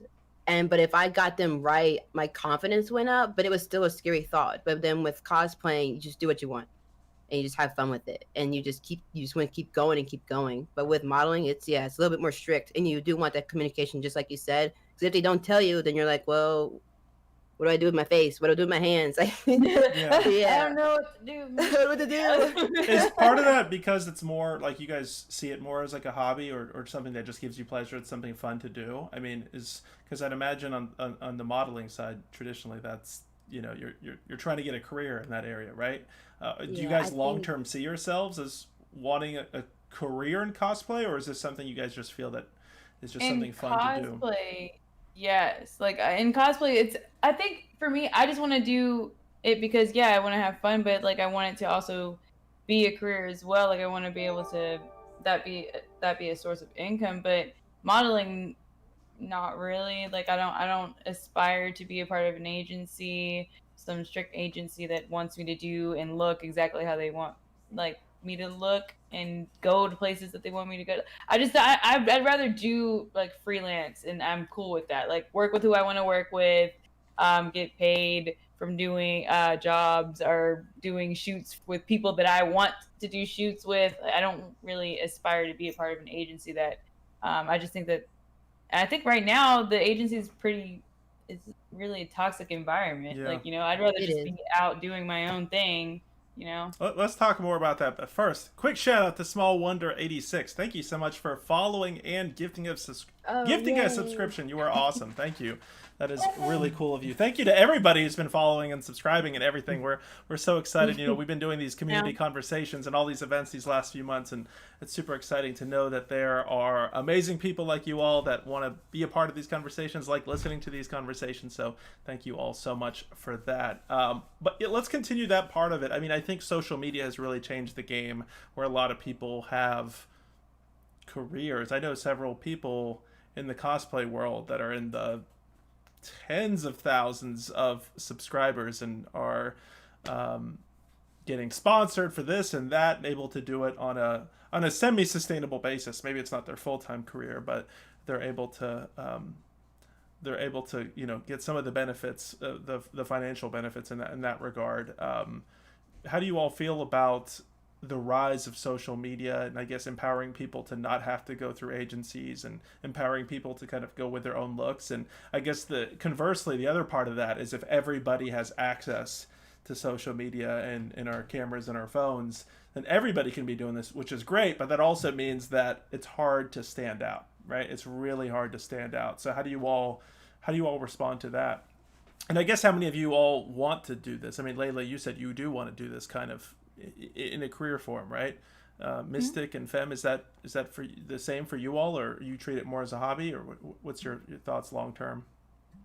As of right now, I treat it as a hobby until I need to keep getting used to it, because I'm still learning like all this stuff, and I gotta learn the craft more. And I think once I get to that point, then maybe I'll think about it being more like, hey, I want to do it as a career. But right now, it's just having fun with it. Yeah. Absolutely. FemmeFox, Yeah, how it's about the you? same for me. For me, it's definitely just a hobby. Now it's absolutely something that maybe supplements the other things that I do. I enjoy streaming, and sometimes doing cosplay is just kind of a part of that. A little bit of fan service, but at the same time, it is something that I enjoy, that's fun for me, that I can go and do at the conventions. Like I said, it's like part of it is the fashion that I love so much. And getting to go to a convention in a cosplay that you've thought about and worked on is kind of like going to your own private, fashion show. Yeah. And the after parties, the nerd proms and whatnot that we have. It's still a major source of like confidence for me. But definitely on a hobby level, as far as cosplay itself is concerned, it's a hobby level supplement to the other things that I do. I feel, yeah.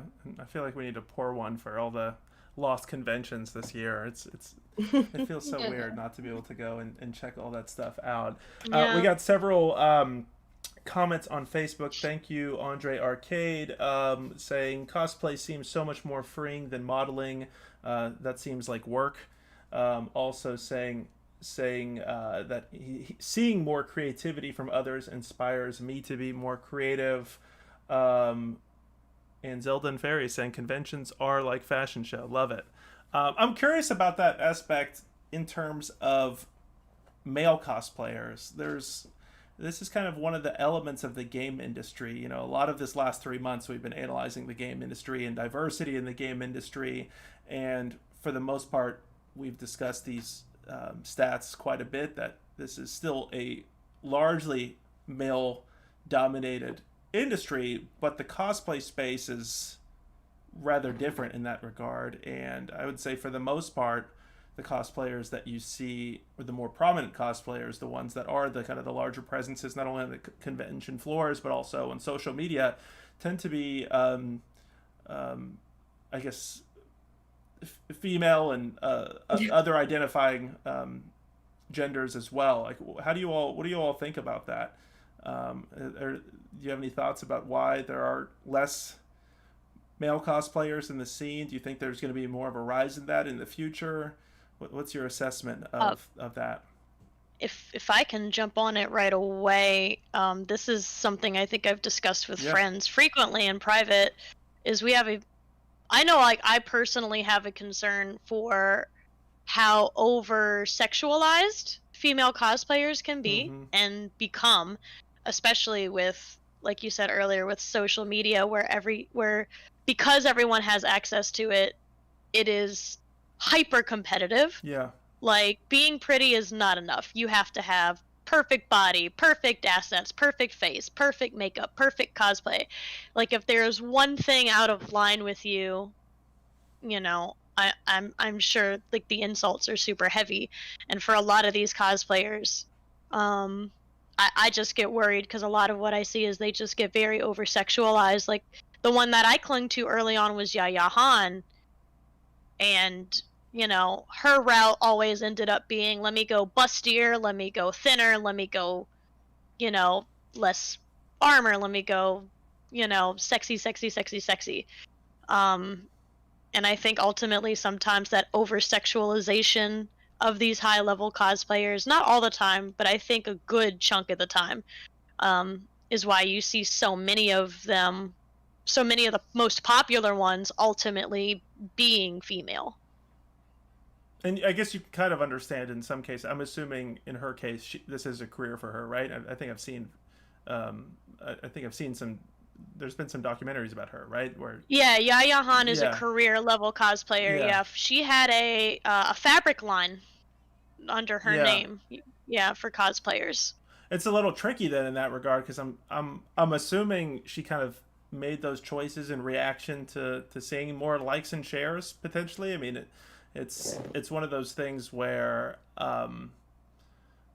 it's tricky because I totally feel you and I totally understand and agree that this whole area has become over sexualized. I guess I just wonder. I guess on one part, it's just hard for me to kind of fully judge. And I'm not saying you are FemmeFox, but I'm saying it's kind of hard for me to fully judge that because if it is her career, I can kind of understand why she is trying to kind of push the envelope and maybe do things that aren't necessarily good for the industry or potentially women as a whole. Potentially, I guess I'm not trying to put that all on her. But I guess I wonder where the line's drawn. I guess, do you guys think with social media and having multiple kind of different audiences and platforms and different things that people are interested in, that the community itself, just like we're seeing in larger society with kind of a reevaluation of how people treat different genders in our society, where do you guys all think cosplay is going in that regard? I mean, that is because of that. That's why I have a lot of I think a lot before I do certain looks, which it's sad for me because like I feel as though if I want to do something that is alluring, like even in my some of my shoots here or some of my pictures here, it's like just enough to where it's like alluring and but not too much to where it's like lewd, you know? And I think that I have to constantly be right there on that line and really evaluate how my pictures look because of my aesthetic. And I think that makes me frustrated because people look at me in like one wrong angle and it's like and like they want to like shame you and be like, oh, that's another one of those wannabe cosplayers, like we do the lewd or whatever, Yeah. not looking down on them or anything like that. Sure. It's just not where I want to do more of the like luxurious type look, not in like that fine. There's a fine line right there that where you go from like high fashion-y, like alluring, and then lewd, and that's where I struggle with because I feel like people are automatically looking for me to even slightly look that way so that they can say something. It's just like a battle that I have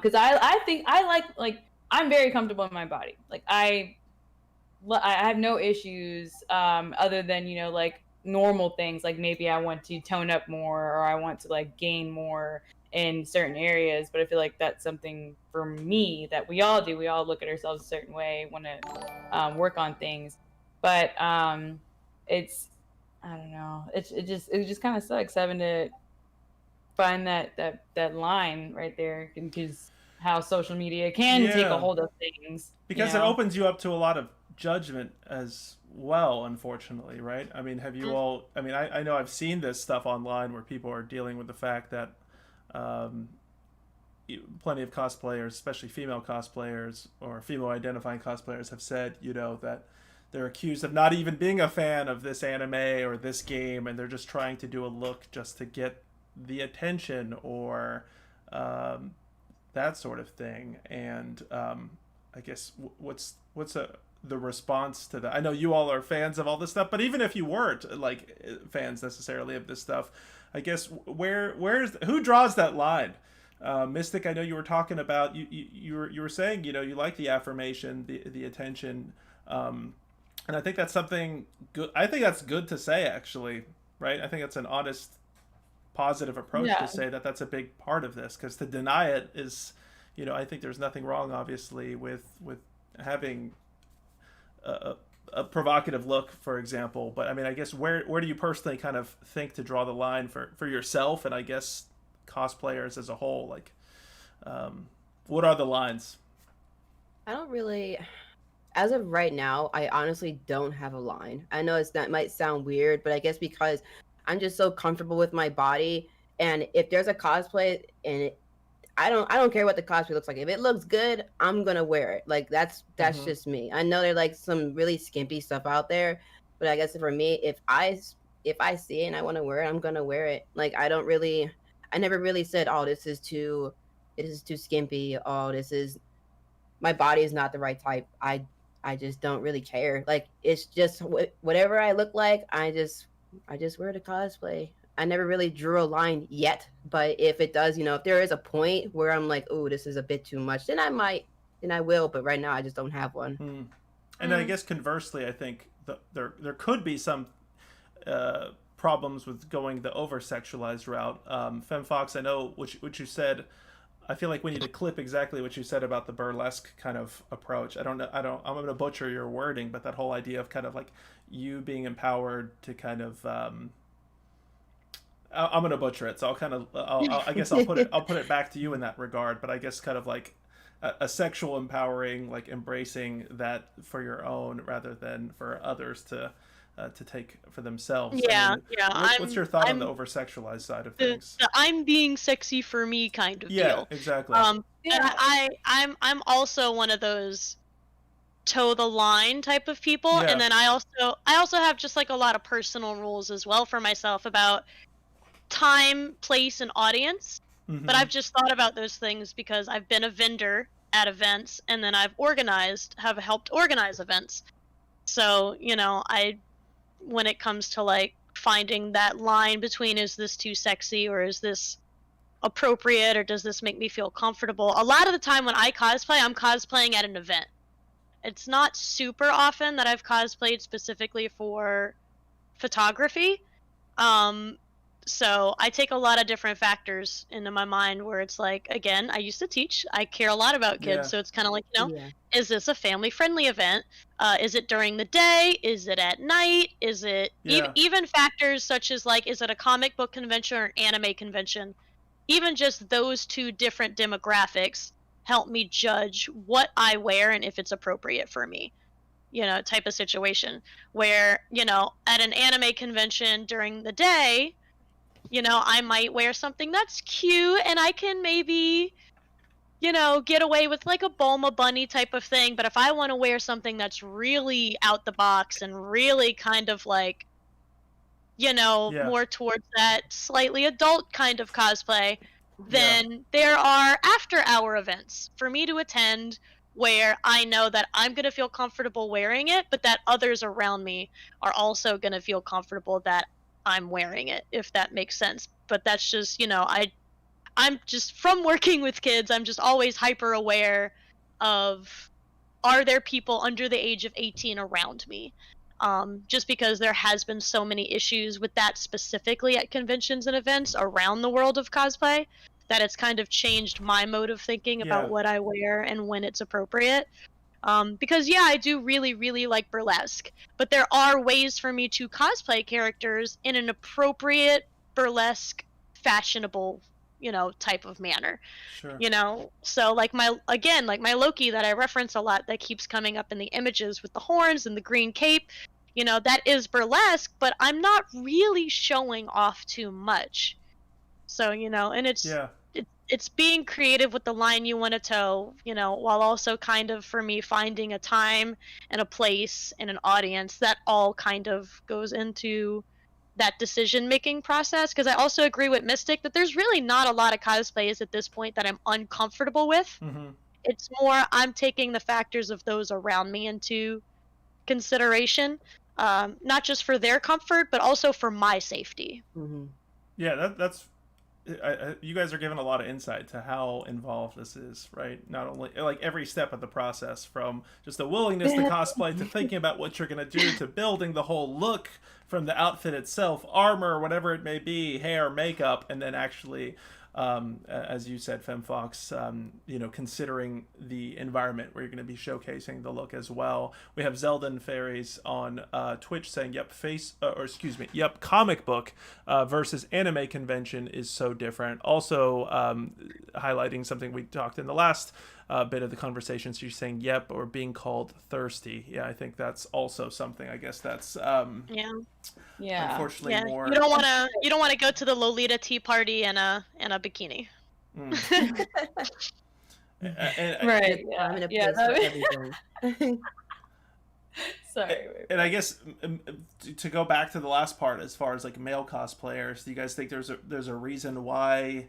Do you think that we'll see more men enter this space? Is there a reason why we don't have men enter this space? I mean, I guess in general, in our society, I think it's kind of stating the obvious somewhat, but we tend to have more as a species, as a society, we look generally favorably more towards female modeling and things of that nature than we do the male counterpart, so to speak. But I wonder if that's not to say we don't have male cosplayers. I mean, I was with some friends doing Teenage Mutant Ninja Turtles at MagFest, so I mean, we're definitely all out here doing some different stuff.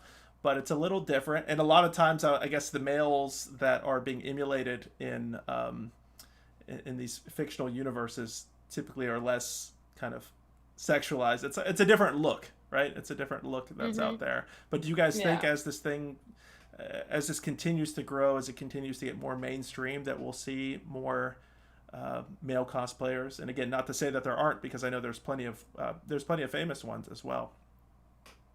I just wish to see them, want more support or come out more. I feel like because they're so overlooked, it's hard to even really know if someone's into if there are males that are into the cosplay that actually dedicate time and are consistent and like are out all the time to go into conventions doing it, because there's so many hype with women doing it, so it's like I don't know if they feel like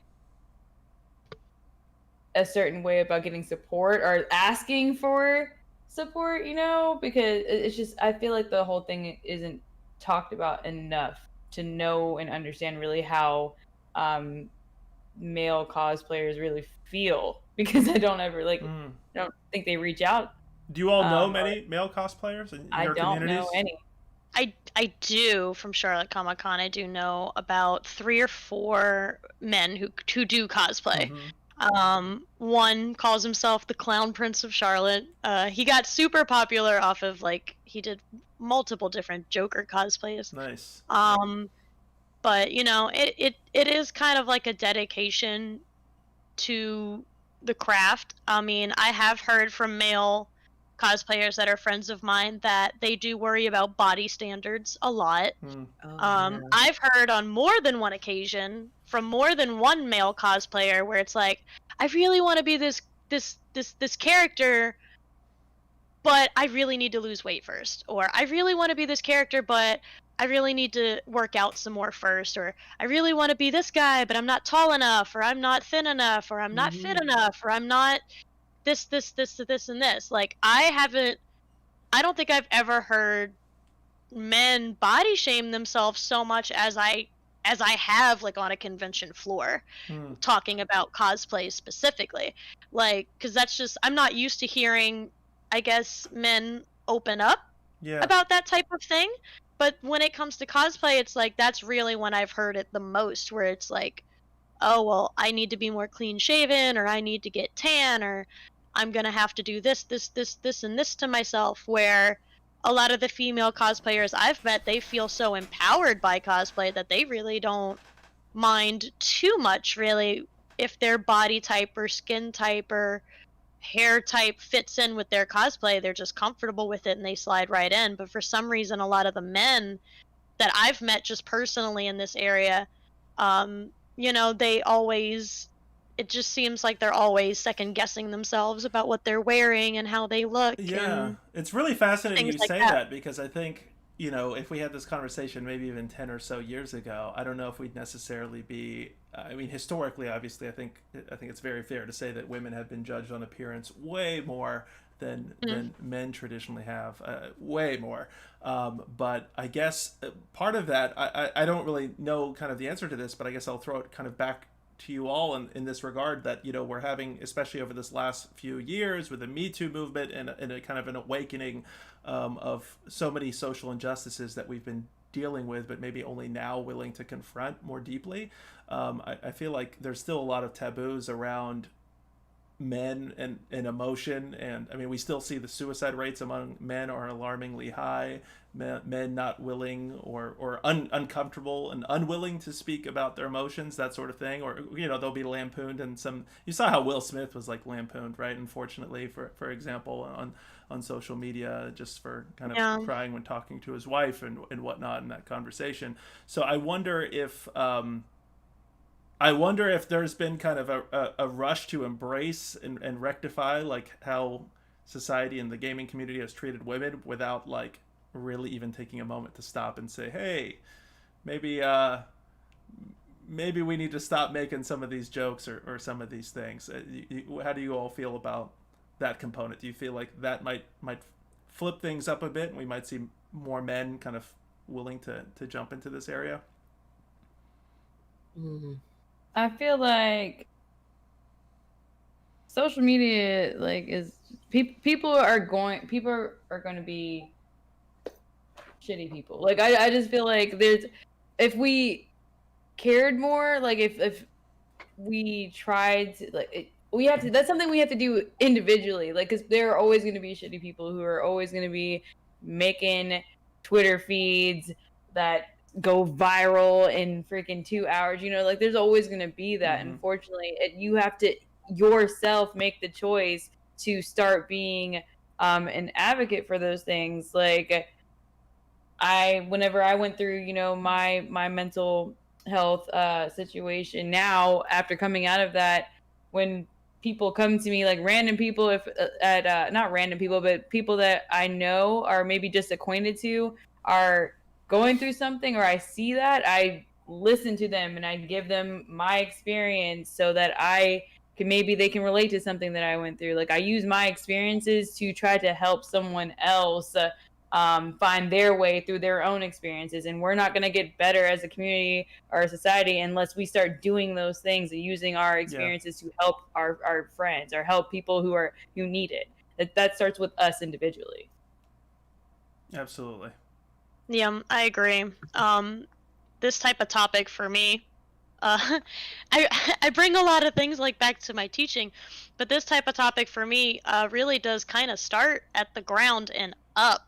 I have met, you know, those parents who, with their boys, don't share how you feel, and you're gonna man up and it's just a scratch and don't cry. And, you know, I've even met parents who don't, you know, always want to hug their children. You know, I've seen different things like that. And I am a super fan of Mr. Rogers, who says that if you can mention it, you can manage it. And I think there's a big issue with us telling men that you can mention it. Yes, you can mention it. Because if you can't mention your feelings, if you can't mention your thoughts, then ultimately that means you can't manage it. Because it's something that you feel like you can't be honest about or open about with other people. And I think as I think as a whole, we still do kind of struggle as a society around these stereotypes concerning men about sharing their thoughts and sharing their Yeah. feelings and being sensitive, and you know, it men being the one where it's like I want a hug and I need a hug. You know, like, you know, they want to be nurtured just like kind of everybody does. We're all human and we all have those same types of needs. So, you know, and cosplay is such a community. Like, we had Andre in our comments here who said that he thinks that the fan base for male cosplayers is kind of small and niche compared to female Yeah. cosplayers.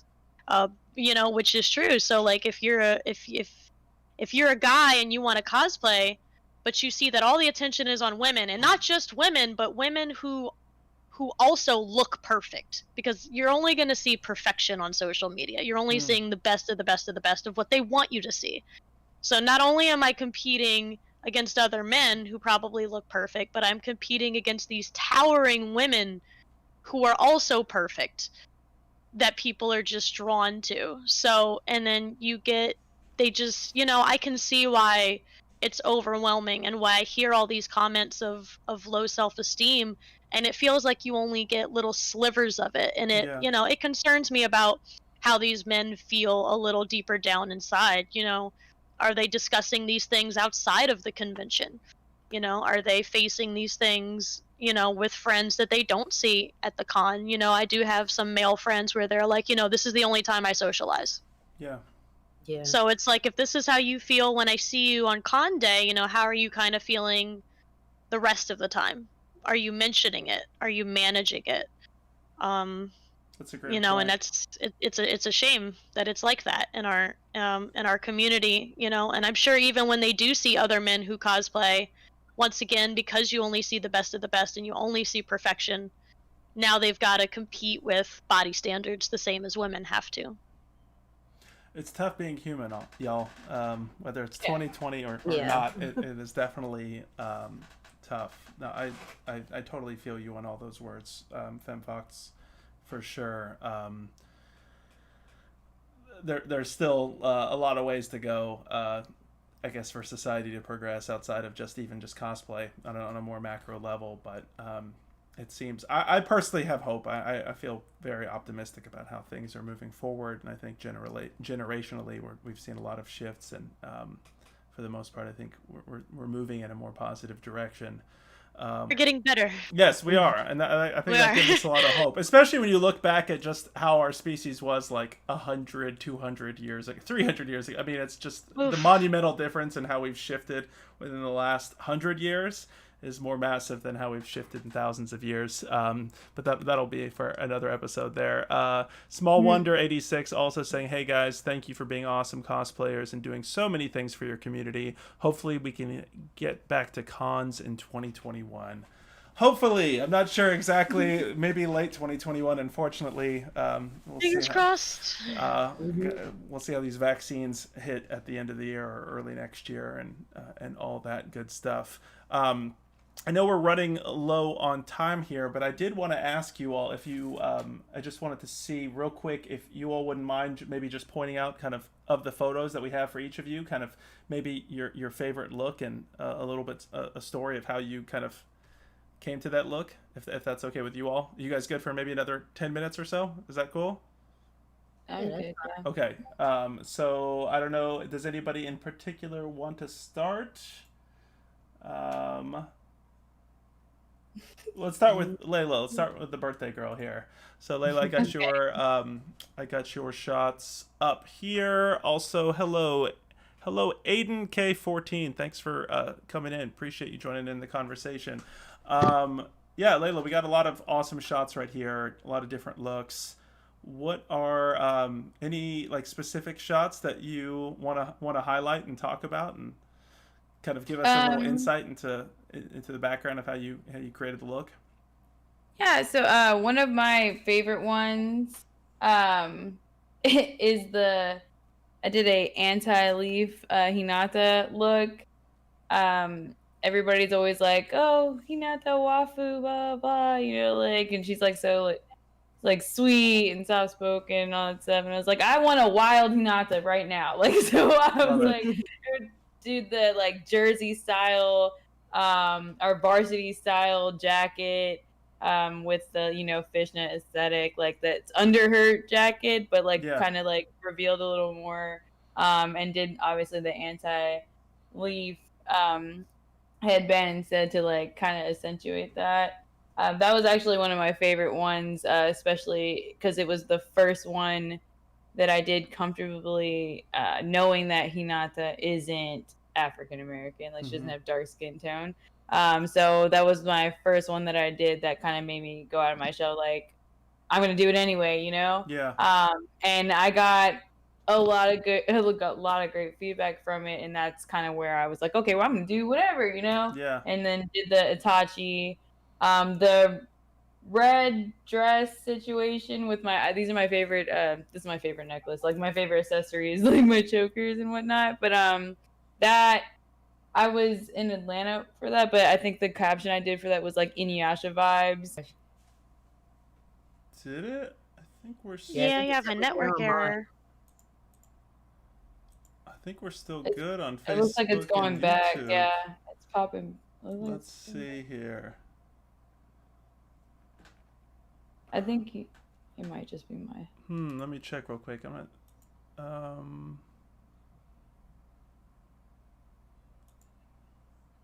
Sorry, folks. Thank you for bearing with us. There we go. Is it good? Okay. Okay. But yeah, that was my favorite one was the Hinata one, and then the Oh My Goddess, the first Erd from Oh My Goddess was the first cosplay that I wanted to do. Actually, I read the book. It wasn't like a manga or anything. It was like an actual like book when I was a kid, and I just was able to finally do that one, so it felt good to me to finally actually do that, get the confidence enough to do it, because it is a little you know, it's you show more skin in that cosplay because that's what, you know, that's her, so that's how she looks. And I personally was happy that I was actually able to do it. It just kind of like makes me want to do more cosplays and whatnot. But I can't see can't see the pictures, so that's awesome. And I think we're still good on Twitch. I'm worried that I think we might be down on Facebook. This is one of the challenges of multi-streaming here, folks. So I don't know if we lost folks on Facebook. I think we're back up on Twitch. Okay, well we're close to wrapping up here anyway, but I do want to get Mystic and FemmeFox here as well. So let me switch over to Mystic. How about you with these shots that we're looking at right here? What is any personal favorites? Any fun stories behind these? My favorite overall, I think, would be oh geez, actually I don't even know which one was my favorite. Probably Sally from The Nightmare Before Christmas, because that one took the longest because I painted myself, except for like the leg area. Those were actually like pantyhose, which was pretty interesting. But the makeup itself took so long to do, and I was so uncomfortable, but it was so cool at the same time. Like I don't know what made it so difficult. I think it was just like moving around, but it was a lot of fun. But I know a lot of people liked the Himiko from My Hero Academia. Like a lot of people have drawn like out of random. Yeah. People would draw that one out of nowhere and be like, "Look, I drew you." I'm like, "Oh, that's so cool." But I don't know. I didn't. That's awesome. Yeah, I was a little surprised. So apparently people like that one, and that one was pretty difficult for just the hair portion of it, because my hair would not get golden, and I sprayed it I don't know how many times. So that was probably one of my tougher ones too. And then Todoroki, I just threw that one together because I had paint and I had like blue spandex. I was like, sure, why not? And it worked out okay. And then Raven was my most interesting one because I added a bunch of effects to those. Like adding like the hand and the levitation was really neat because I could work in the Photoshop.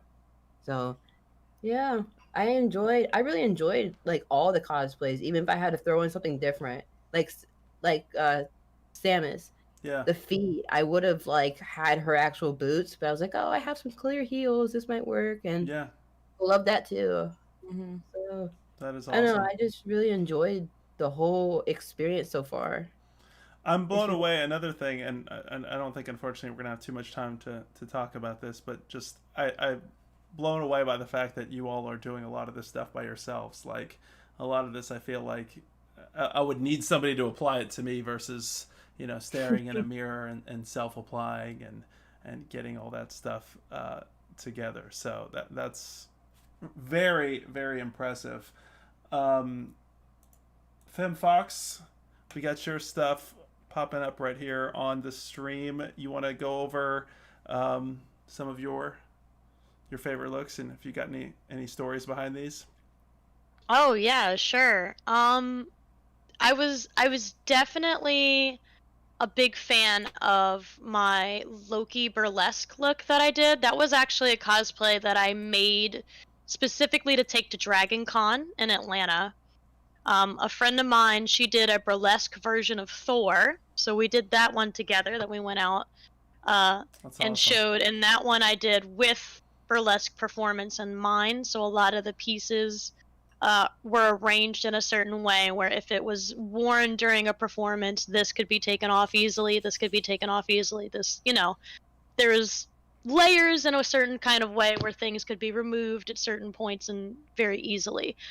So that one was made to look burlesque and also made to actually be used in a burlesque performance as Yeah. well. So that one had like the most thought kind of put to it. I definitely was a big fan of kind of like my Harley Quinn housewife because I kind of got to play around with styling wigs. I was really into like the 1940s type of pinup curls and pompadours and victory rolls. So I got to play around with hairstyles a lot. I was doing a lot of rockabilly fashion in my private life at that time. So I got to kind of bring some of that in to that cosplay that I was doing. Love it. And then of course I'm currently really, really loving my Bulma bunny.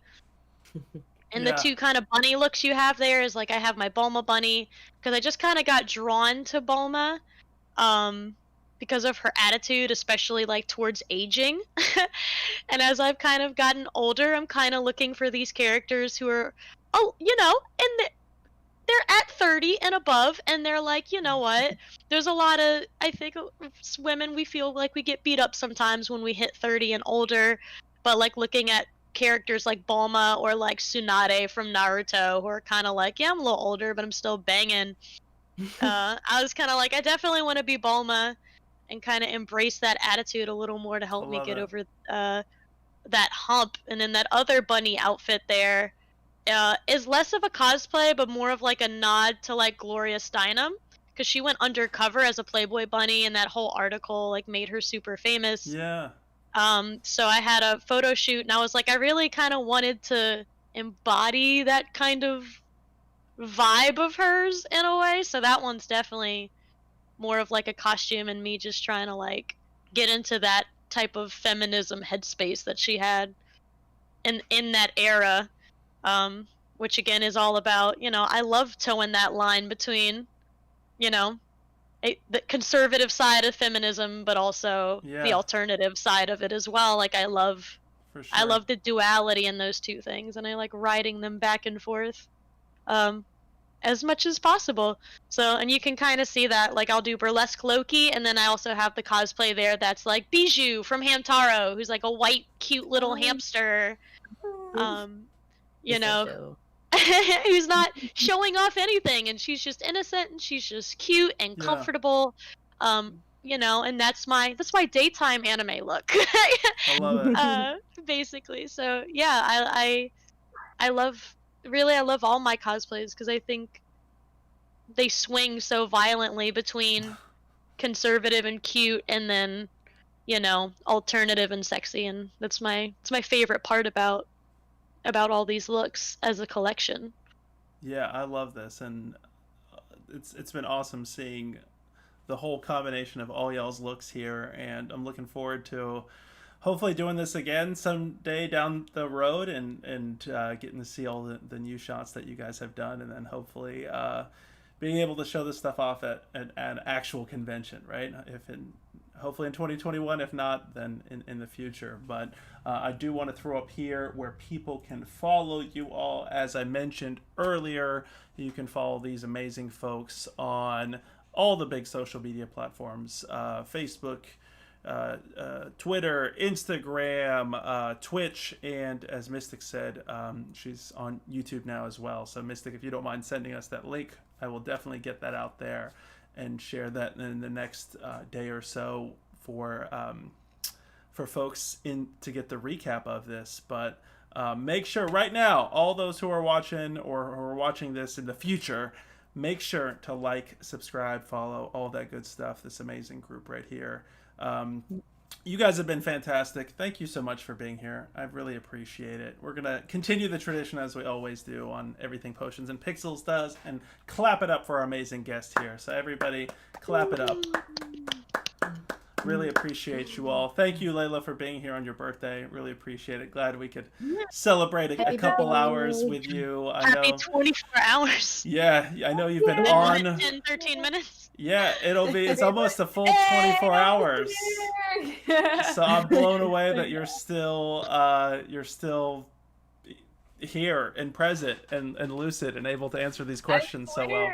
I think it's like I was like jumbling a little bit, but like I swear, just like whenever I'm actually having conversations, my brain like I guess it's stimulated. And it's like, oh yes, like we're engaged now. Like we're gonna talk about all the things. And it takes me forever to like wind down, you know. So after stuff like that, but yeah, definitely when I'm talking to everybody and I'm hanging out forever, it's just easy for me to stay awake and stay entertained. Yeah, this has been great. I feel what you were saying though, Emo, was like when you were like, Balma's is like 30 going. Yeah. I turned 29 today, so I'm like getting there next year. Gotta have my whole life together by next year. Balma's like, I'm 30. What of it? Tsunade says, I'm 50. What of it? Right. I love that. I mean, I feel like our generation, we're gonna be seeing cosplaying go further, right? I mean, I'm very interested to see how our whole generation ages in a different way. I mean, just being the generation to have known life pre-internet and post, and our meme culture and everything else, it's gonna be, I think, a generation like no other. So very interested to see how cosplaying and aging goes hand in hand with one another. Disregard stereotypes, embrace happiness. I love it. I love it. I think that's so fantastic. I like that. And I think that's a big part of the work we're trying to do at Potions and Pixels, and the work all of you all are doing here, and the Athena Alliance, we should say. I know Emmy's been dropping those the Game Hers Award links in there, so make sure to vote for all of these amazing people, as well as the Athena Alliance as an organization. There are a lot of amazing folks, and if you're not liking, following, subscribing, all that good stuff, make sure to do so right now. But we appreciate you all so much. Thank you, Angelic Lela. Thank you, FemmeFoxFatale. Thank you, Mystic Titaness. Really appreciate you so much. And we're going to continue our tradition of always sending our viewers here and rating another channel. So I see Lexi the Noob is on right now. So why don't we send everybody her way. She too is an Athena Alliance member and member of the stream team. And let's send her some love. How does that sound?